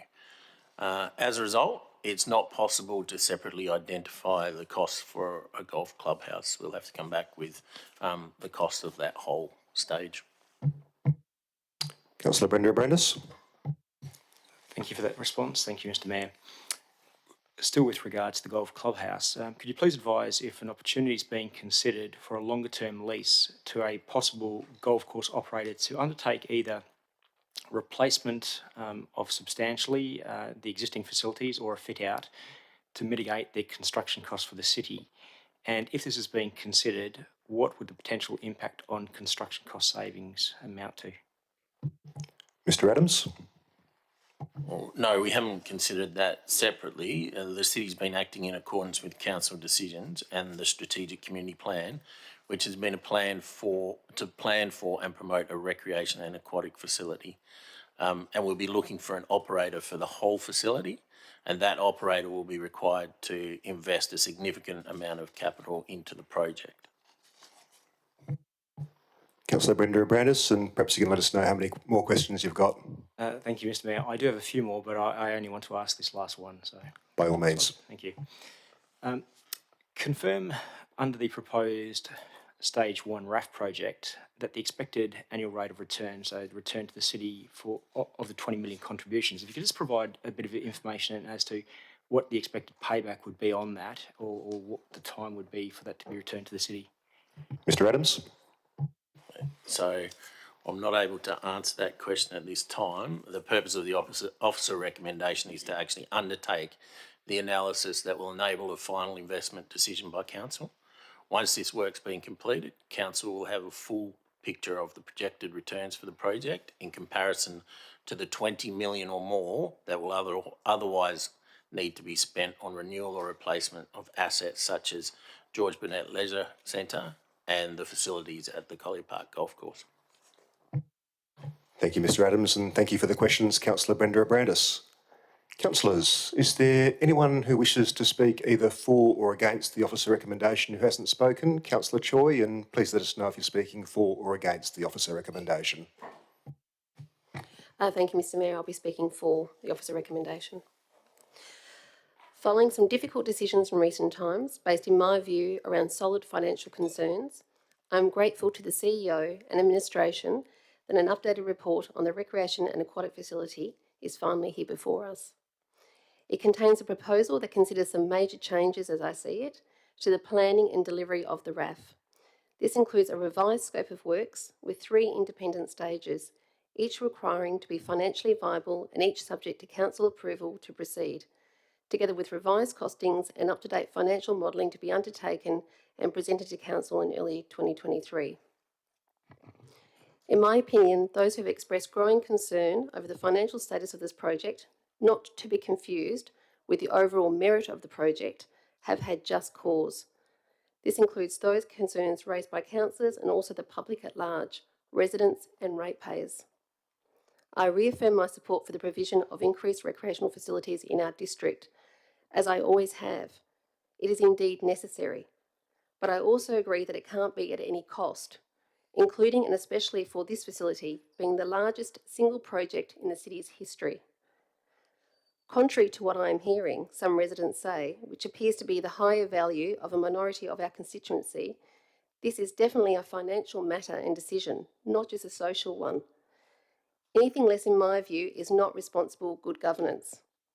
However, I'm open to being convinced otherwise, and so despite what I believe to be the prevailing view of our constituents in expressing a strong preference for any aquatic facility not to impact on their rates, I invite anyone on this council or from the community who does not mind their rates increasing in order to facilitate an earlier commencement or broader scope for this facility to inform me and perhaps this council accordingly. The community's awareness of the financial requirements and implications of the significant once-in-a-generation project is paramount in my view. It will be especially important, as has already been said tonight, when Council gets to the point of having to make a final investment decision on this project, where the numbers must stack up as contemplated under the endorsed business case in order to proceed to commencement of construction, and your elected representatives are faced with further, potentially tougher decisions. What must be remembered is, unlike some of our neighbours, we are a small council district with little commercial ratepayer base, but quite a large not-for-profit non-ratepayer base. Consequently, the city depends highly on the rates of residents to fund its operations and provide services.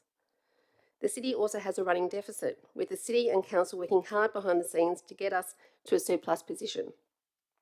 All of this must be taken into account in my view. Third-party funding is absolutely crucial, not just now to get the project off the ground, but for the lifetime of the facility.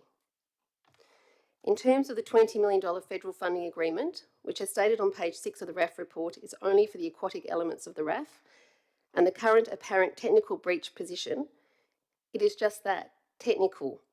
That is a minor divergence from the terms of the agreement. It is not a material breach, significant enough to affect the agreement in my view.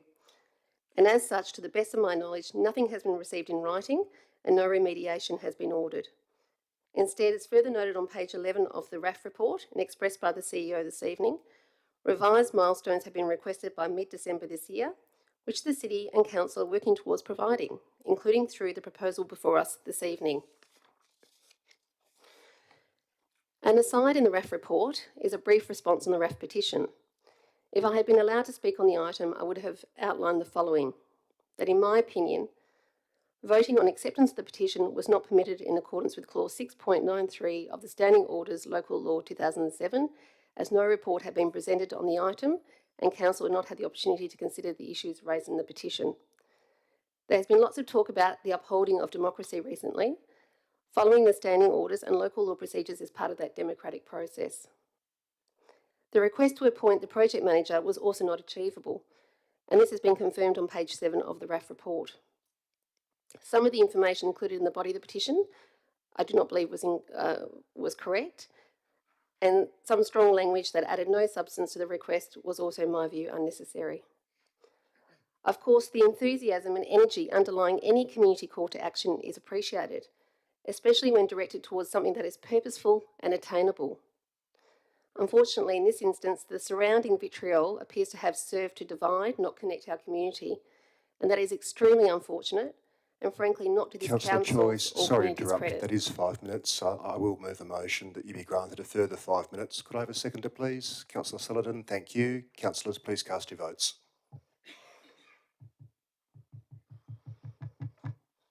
And that was unanimous. You've been granted another 5 minutes, Councillor Choi. Please continue. Thank you, Mr Mayor, and thank you to Council for your indulgence. The proposed notice of motion for a new policy and fact sheet on petition submissions, which addressed multiple elements, was for administrative purposes. The intention behind it was, in my view, disappointingly misappropriated and misconstrued to everyone's detriment. In my opinion, recent events are an indictment on our wonderful community spirit. The RAF project should have been and should still be a community building affair. Nevertheless, not to harp on matters further, leadership is required now more than ever, and I'm happy and willing to step up to the plate, including right now. It is time for the community to come together and divert our attention in the right way, in the right direction. That is towards those that we need to help us fund this community recreation facility, to make it a reality and meet the expectations as set out in the Strategic Community Plan. The proposal before us tonight is, in my opinion, a definite step in the right direction now. It represents responsible financial management, accountability, transparency and good governance, and I encourage all councillors to get behind it, along with our community. Thank you. Thank you, Councillor Choi. Councillors, is there anyone who hasn't already spoken who wishes to speak either for or against the officer recommendation? Councillor Brenda Abrandis? And perhaps if you can let us know if you're speaking for or against. Thank you, Mr Mayor. I am speaking for the officer's recommendation.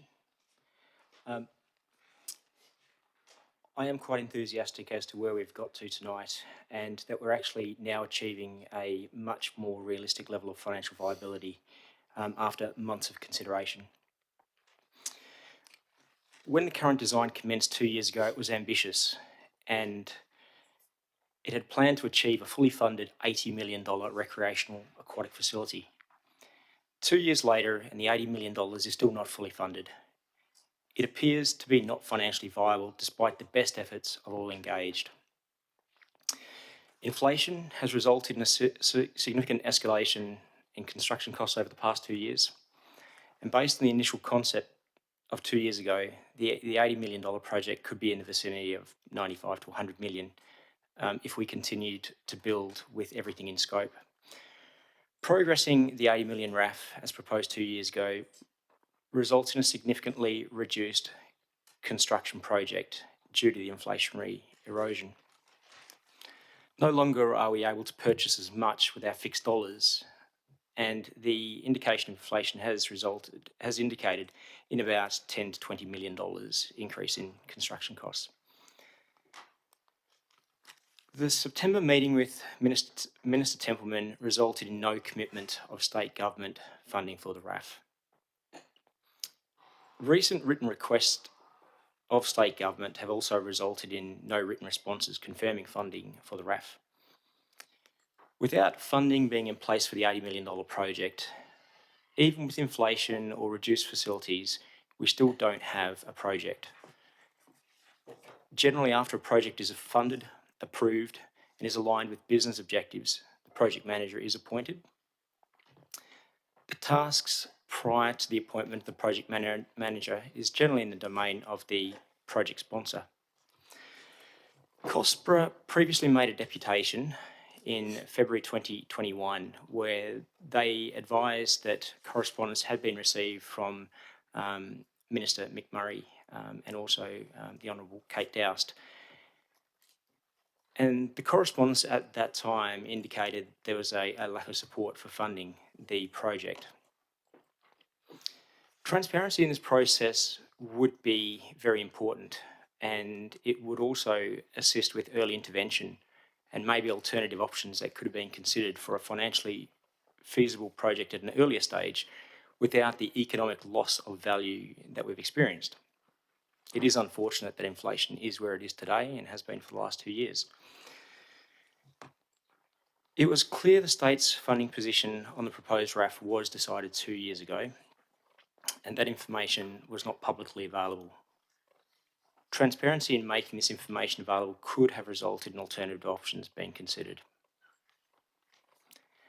The delay in reaching FID and commencing construction has resulted in value engineering loss while waiting for confirmation of state funding. The valuation analysis of the project has reduced over 2 years, impacted by interest rates, inflation, and reduced industry capacity. This also directly impacts investor returns. We require alternative options with different funding levels and facility offerings in order to consider to make this project viable. And that's why we're here tonight, because we are in a financially more viable situation. Unfortunately, we cannot provide everything. We have limited resources, and the $80 million that was actually planned was well intended to provide everything to the community, but we didn't get there with the funding. The previous proposal was not fully funded. 20 million from the federal government and 20 million from the city did not equal the minimum requirement of $80 million for this capital investment. The current reduced revised proposal we have before us here tonight is still not fully funded yet. 20 million plus 20 million still doesn't equal the 60 million worst case scenario for this project.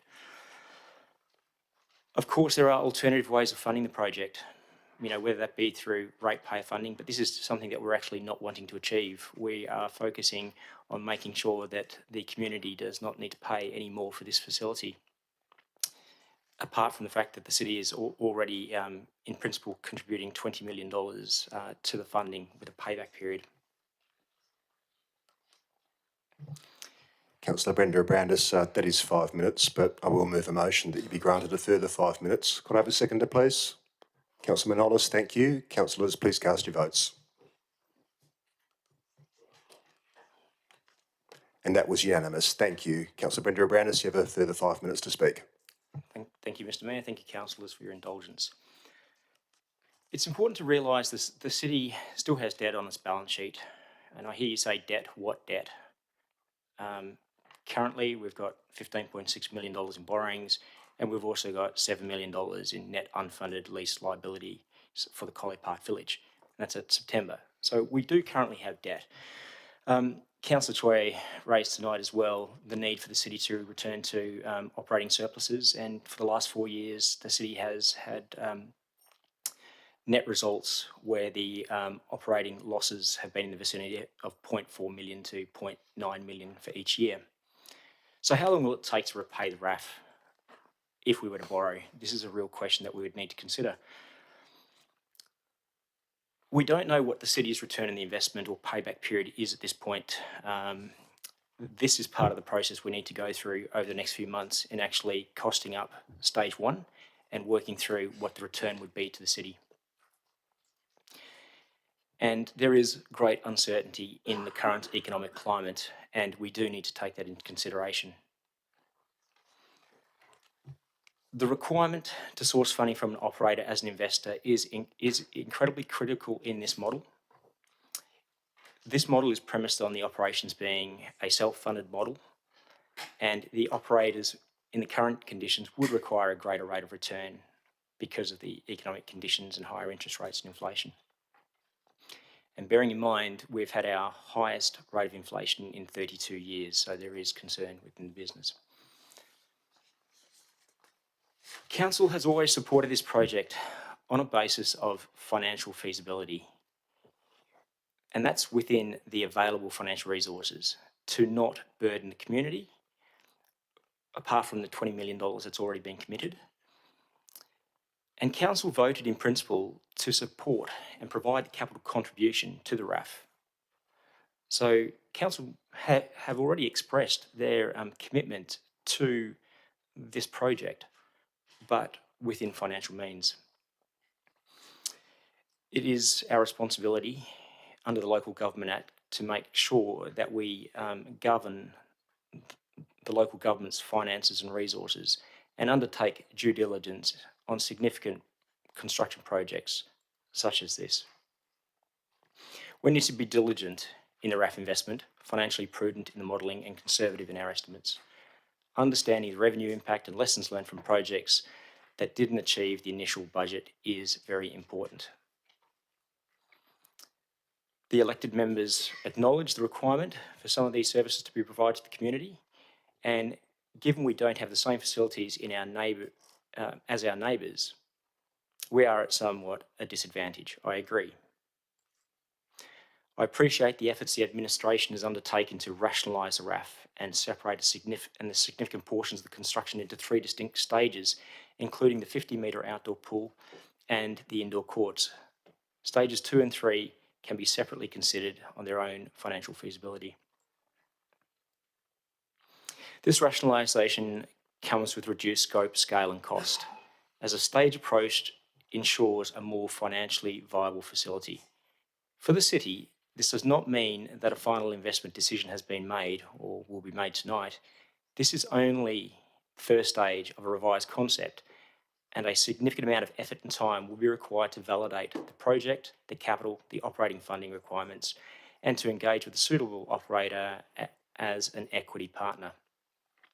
Whilst very disappointed with stage 1 not including a 50-metre outdoor pool, being a swimmer, within this proposal, it does cause me concern, and also the fact that this was subject of the original federal grant. I understand the reasons for the officer's recommendation in removing the 50-metre outdoor pool at this point in time until financial funding and feasibility is in place. 30 seconds left, Councillor Brenda Brandis. Thank you, Mr Mayor. So, based on everything I've spoken about, I consider this option to be a better and more financially viable option, but it is not a final investment decision, and it will require council to make decisions, and decisions that are hopefully done without bias and pressure in order to make the right decisions without any fear or favour. Thank you. Thank you, Councillor Brenda Brandis. Councillors, is there anyone else who wishes to speak who are either for or against the officer recommendation who hasn't already spoken? Councillor Navard? And if you can let us know if you're speaking for or against the officer recommendation, please. Thank you, Mr. Mayor. Look, I'm just going to be really brief. I don't wish to enter into any financial debates at this time. I think we've heard a very comprehensive view. I just wanted to thank the city for doing a rethink. From my own perspective as a former strategic planner for a different setting, we were very flexible about the way we approached our strategic plan. And so if something's in place for a number of years, if it's not working, you definitely need to rethink it. And so that was something that I was concerned about, and so I was very relieved when the rethink took place.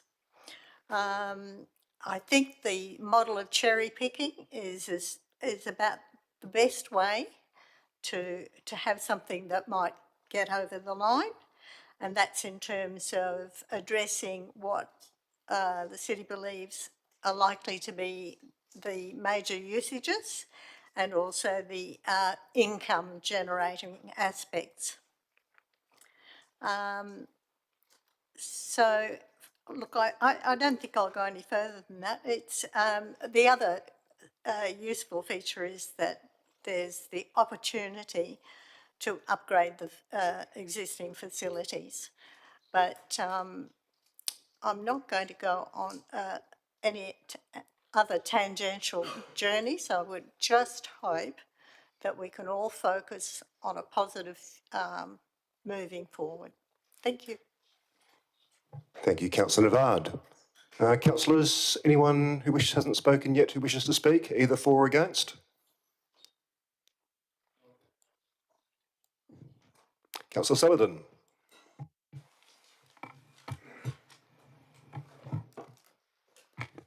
Thank you, Mr. Mayor. Look, not a lot has changed since the June OCM. Chase the Ace is at about $2,000 at the Como Bowling Club, and it's $10,000 at the Manning Memorial. So get down there on Friday. We have seen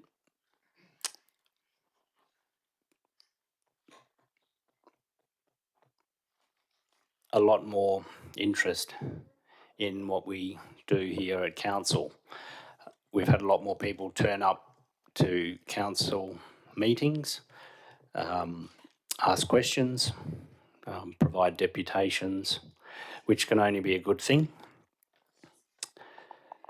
And I thank you all for being here tonight as well. So what we're going to do tonight is give a unanimous vote to the RAF Mark II moving forward, staged approach. So I'm hoping that that sends a clear signal to the federal government, to the state government, to all our potential partners in the community, including Curtin University, Cedar College, Clontarf Aboriginal College, the Perth Redbacks, Volleyball WA, Curtin Education Community, you know, the list goes on. So by March, can we get a commitment from the state government? We'll certainly move forward. We are all hoping now that we can get stage 1 and stage 2 done and dusted and something included in next May's budget.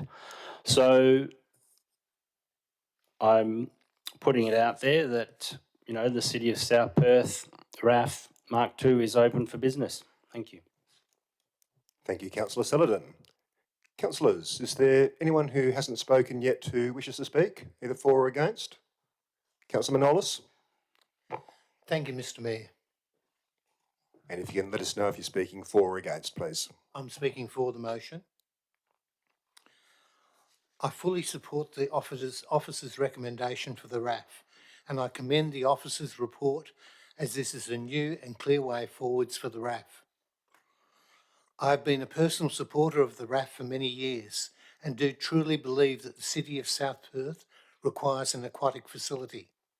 Like me, many residents have family living in the city, and like them, I would like to have an aquatic facility for myself, my children, and my grandchildren to use.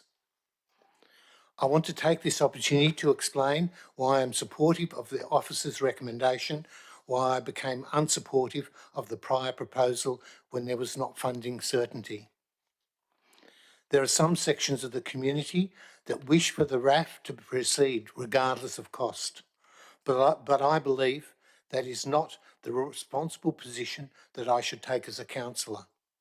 My role as a councillor is not just to represent myself or one section of the community, but be aware of the broader community, many of whom are very conscious of additional financial burdens, particularly at the moment when there have been increases in living costs.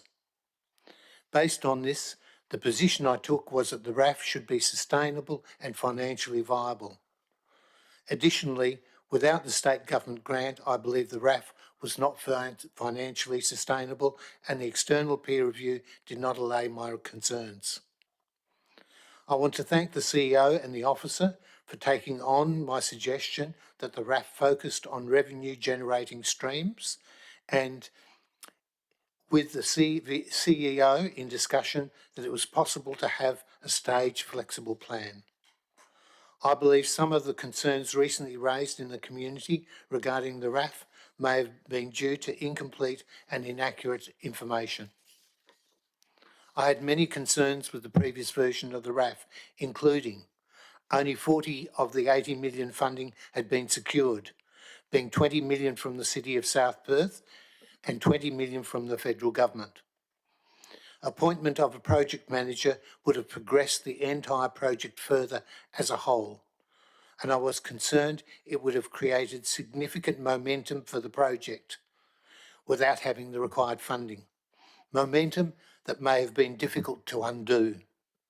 This would have created a significant financial burden for the residents of the city. It could not be assumed that other funding sources would become available. I did not believe we could take on such a significant and serious financial risk. 2, increases in building costs, and whether the 80 million had increased and could even be as high as 120 million as the city had cost overruns recently on smaller projects. 3, some of the inclusions in the previous version of the RAF plan needed to be reduced or removed altogether, for example, the community house. And 4, the 80 million did not seem to include the changing of the Lake's 9-hole golf course to the short and ice course, as I could not find this as a separate item in the costings of 80 million. Thank you again for modifying the RAF proposal and updating the plan. Finally, I would like to make a comment on the petition that is noted in the officer's report. I want to make it clear that I do not oppose petitioners asking for council to review its decision. Everyone has that right, and indeed it is healthy to express alternate views. However, I do not believe that the petition was something that the council could have acted on as the tenders had lapsed. As noted in the officer's report, given that the time had elapsed since the procurement process for the RAF project manager's tenders, the city was not able to appoint a new project manager without conducting a new procurement process.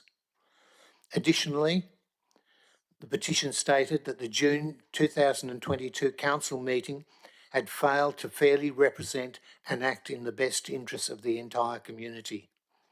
For the reasons I have previously described, this is incorrect. I did not support the RAF proceeding as I did not believe the RAF was financially sustainable and viable. As such, in my opinion, I was acting in the best interest of the entire community. I thus attempted to present an alternative motion. That's 5 minutes, Councillor Manolis, but I'll move a motion that you be granted a further 5 minutes. Councillor Choi seconding. Councillors, please cast your votes. That was unanimous. Thank you, councillors. Councillor Manolis, you have a further 5 minutes. Thank you, Mr. Mayor. I thus attempted to present an alternative motion which was to enable the petition to be accepted if the inaccurate statements were redacted. My alternative motion was unfortunately not allowed at the council meeting. Council has been a supporter of the RAF since its inception, and I have also been a supporter of the RAF. I've only ever acted in the interests of the entire community to ensure we are setting up the RAF in the City of South Perth for long-term success. Thank you, Mr. Mayor. Thank you, Councillor Manolis. I was going to ask if there was anyone else who would like to speak. Councillor Cridland, I think you're the last one.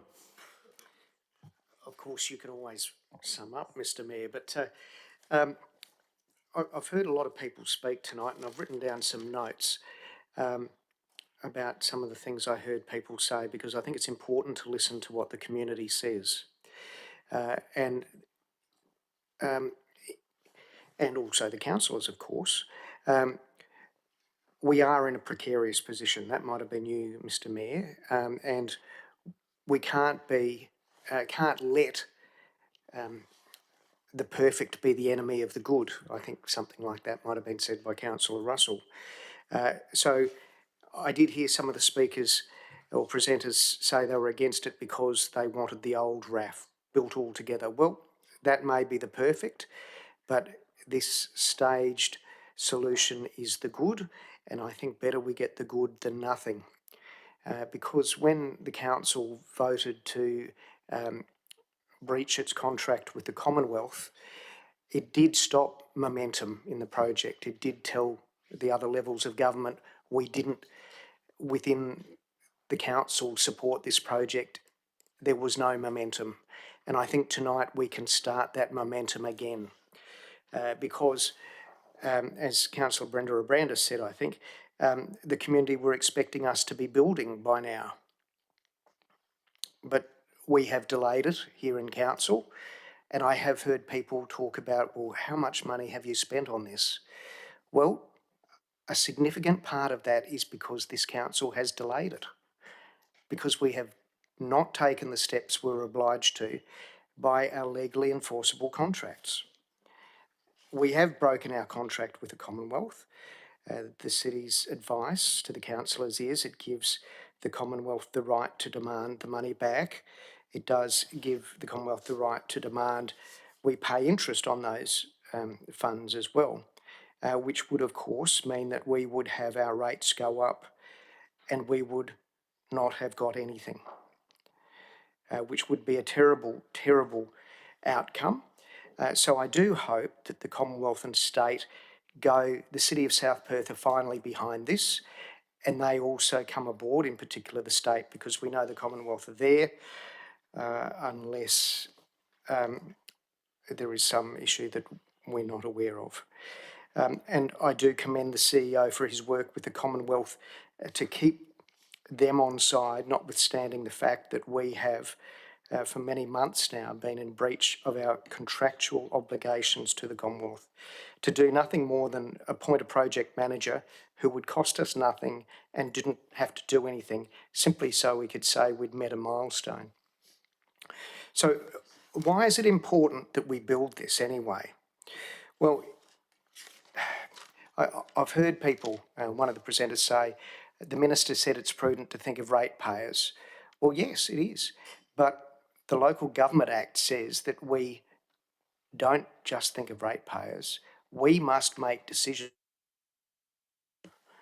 And electors and ratepayers. And as Councillor Russell said, we need to make intergenerational decisions. It's not all about will our rates go up, although they certainly will if we have to pay back the Commonwealth money. I think that's a certainty. But just on that topic, we have got expert advice, modelling advice, we've had it peer reviewed, and we have had nothing contrary that says not only will this project, the previous bigger project, be self-sustaining, will cover the costs of its replacement, it would also make money for the city and reduce our rates. Pretty good outcome, I would have thought, when this city has some of the poorest recreational facilities in the metro area. It is embarrassing that our little girls have not a single indoor court to play on. They have to go to Belmont or Fremantle or Vic Park to play. Just embarrassing. There are better facilities in Dowran and Boddington. You go to Vic Park or Belmont if you want to have a swim. I don't think that's good enough for South Perth. We have a lovely golf course if you don't consider the buildings. They're at the end of their life and ready for demolition. But why don't we have the best, not the worst, golf buildings in Perth? Why don't we have something like Wembley? In fact, on the weekend, when Councillor Cridland, sorry, that's 5 minutes. I will move a motion that you be granted a further 5 minutes. Could I have a seconder, please? Councillor Russell, thank you. Councillors, please cast your votes.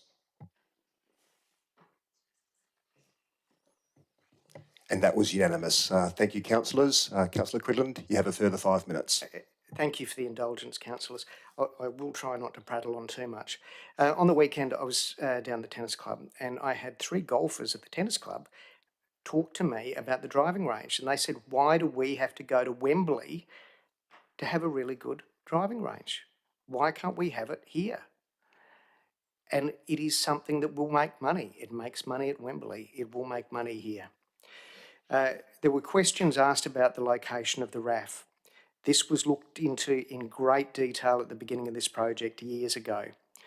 If we build an integrated multi-recreational facility so that we can replace the golf clubhouse, etc., that needs to be demolished with a new facility, a new restaurant and food and beverage facilities, we avoid the $15 million that we'll have to spend on that and get a facility that will make money. If we use the location of George Burnett, we instead will lose money. It's that simple, and that's why it has to be at the golf course. We have in front of us, well, we had in front of us, and still to some degree we do, the best project that any of these councillors sitting around this chamber will ever have in front of them.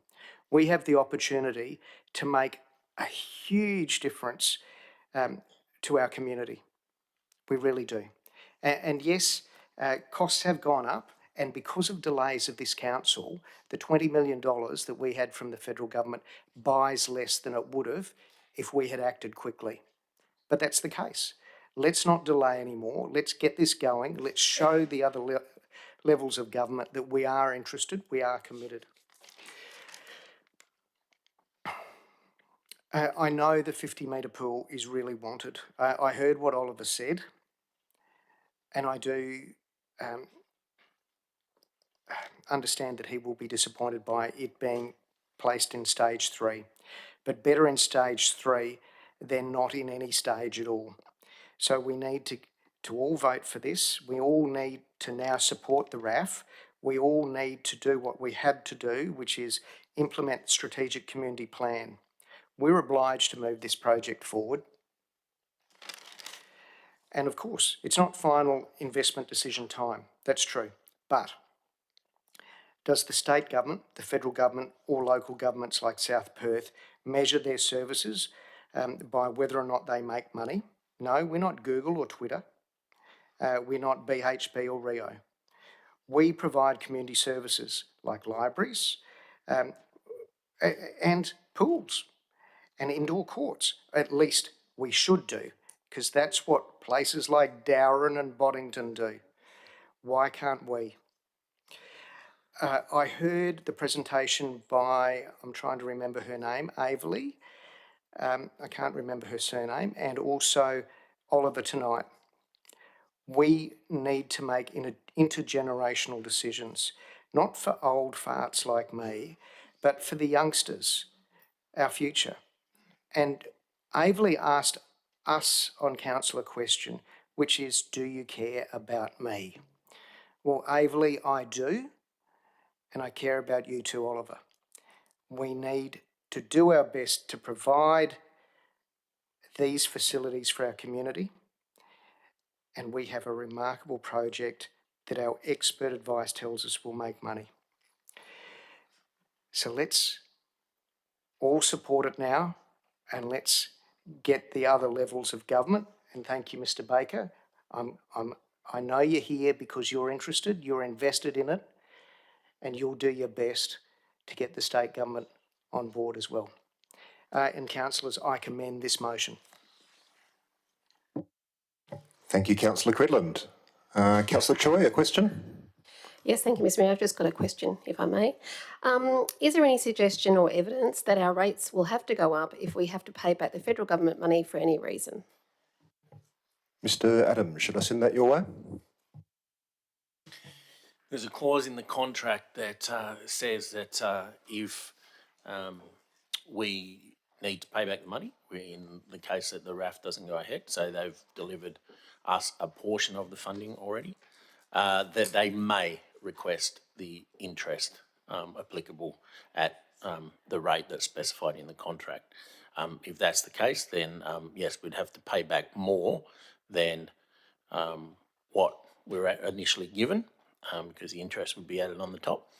But it would be up to council to decide how we funded that. Councillor Choi? Thank you, Mr. Mayor, and thank you for Director Adams. Is that the interest that's accrued on the amount that we've received from the federal government? Mr. Adams? Yes. Councillor Choi? Thank you, Director Adams, through the chair. So that does not mean there's extra interest that we would have to pay out of municipal funds. That's interest that's sitting there in the account that's accrued on that federal government amount. Mr. Adams? Sorry, I misunderstood what you're asking me for. It would be the interest applicable. The contract has a term, has terms in it that specify how the interest on the money would be calculated. So we've had that money for a certain period of time. The contract says if the contract is terminated and we're required to pay back the money, the federal government may request us to pay the interest applicable to that money, not the interest we've earned on it, the interest applicable under the contract. And there's a clause in the contract of how that would be calculated. Thank you, Mr. Adams. Councillor Brenda Brandis? Thank you, Mr. Mayor. I think maybe a clarification on Councillor Choi's question. I think correct me if I'm wrong, the question would have been, is the money that we've actually got from the federal government in an interest-bearing deposit already earning interest? So that would negate some of the actual interest cost. I'll ask the question anyway. Thank you. Mr. Adams? Yes, and up until recently, it's been earning very little interest. But as of recent times, interest rates have gone up, so it's actually earning a bit more now. Councillors, any further questions that are relevant to the item actually before us for decision? Councillor Manolis? Mr. Mayor, I have a question. I noticed that recommendation 2 is allocate 185,000 from the Community Facilities Reserve. In the budget for this financial year, 200,000 was allotted, and is this amount in excess of that amount there? Mr. Adams or Mr. Bradford? Mr. Bradford? Yes. It is in excess. Thank you, Mr. CEO. Councillor Brenda Brandis? Thank you, Mr. Mayor. Just following on from that same question, the 200,000 allocated for this year, has that already been spent, or will that be included with this? It has largely been expended. It has largely been expended on discussions with the Commonwealth post the June decision, discussions with the state, and discussions and preparations for discussions with the state and other stakeholders. Councillors, everyone's had their opportunity to speak. Are there any questions before I wind up? No. Okay. I'll be brief. Councillors, I believe the federal government is watching us tonight. I can see Mr. Baker's here. We know that the state government is watching us tonight. Our community is certainly watching us tonight. Out of all the things we do during our time in local government, this project and what we do or do not deliver for our community may well be the one thing that people ultimately remember. Let's make this project happen. I'm putting the officer recommendation to the vote. Councillors, please cast your votes.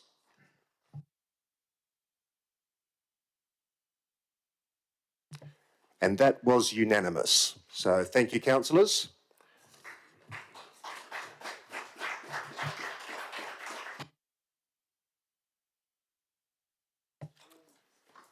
And that brings us to item 8, which is closure. But before I close this meeting, I would like to thank everyone for their attendance and participation this evening. I wish you all a very, very good evening. Thank you all and good night. And I close the meeting at 11:20 p.m. What did I say? I said 8:20. Yes. I was doing so well until...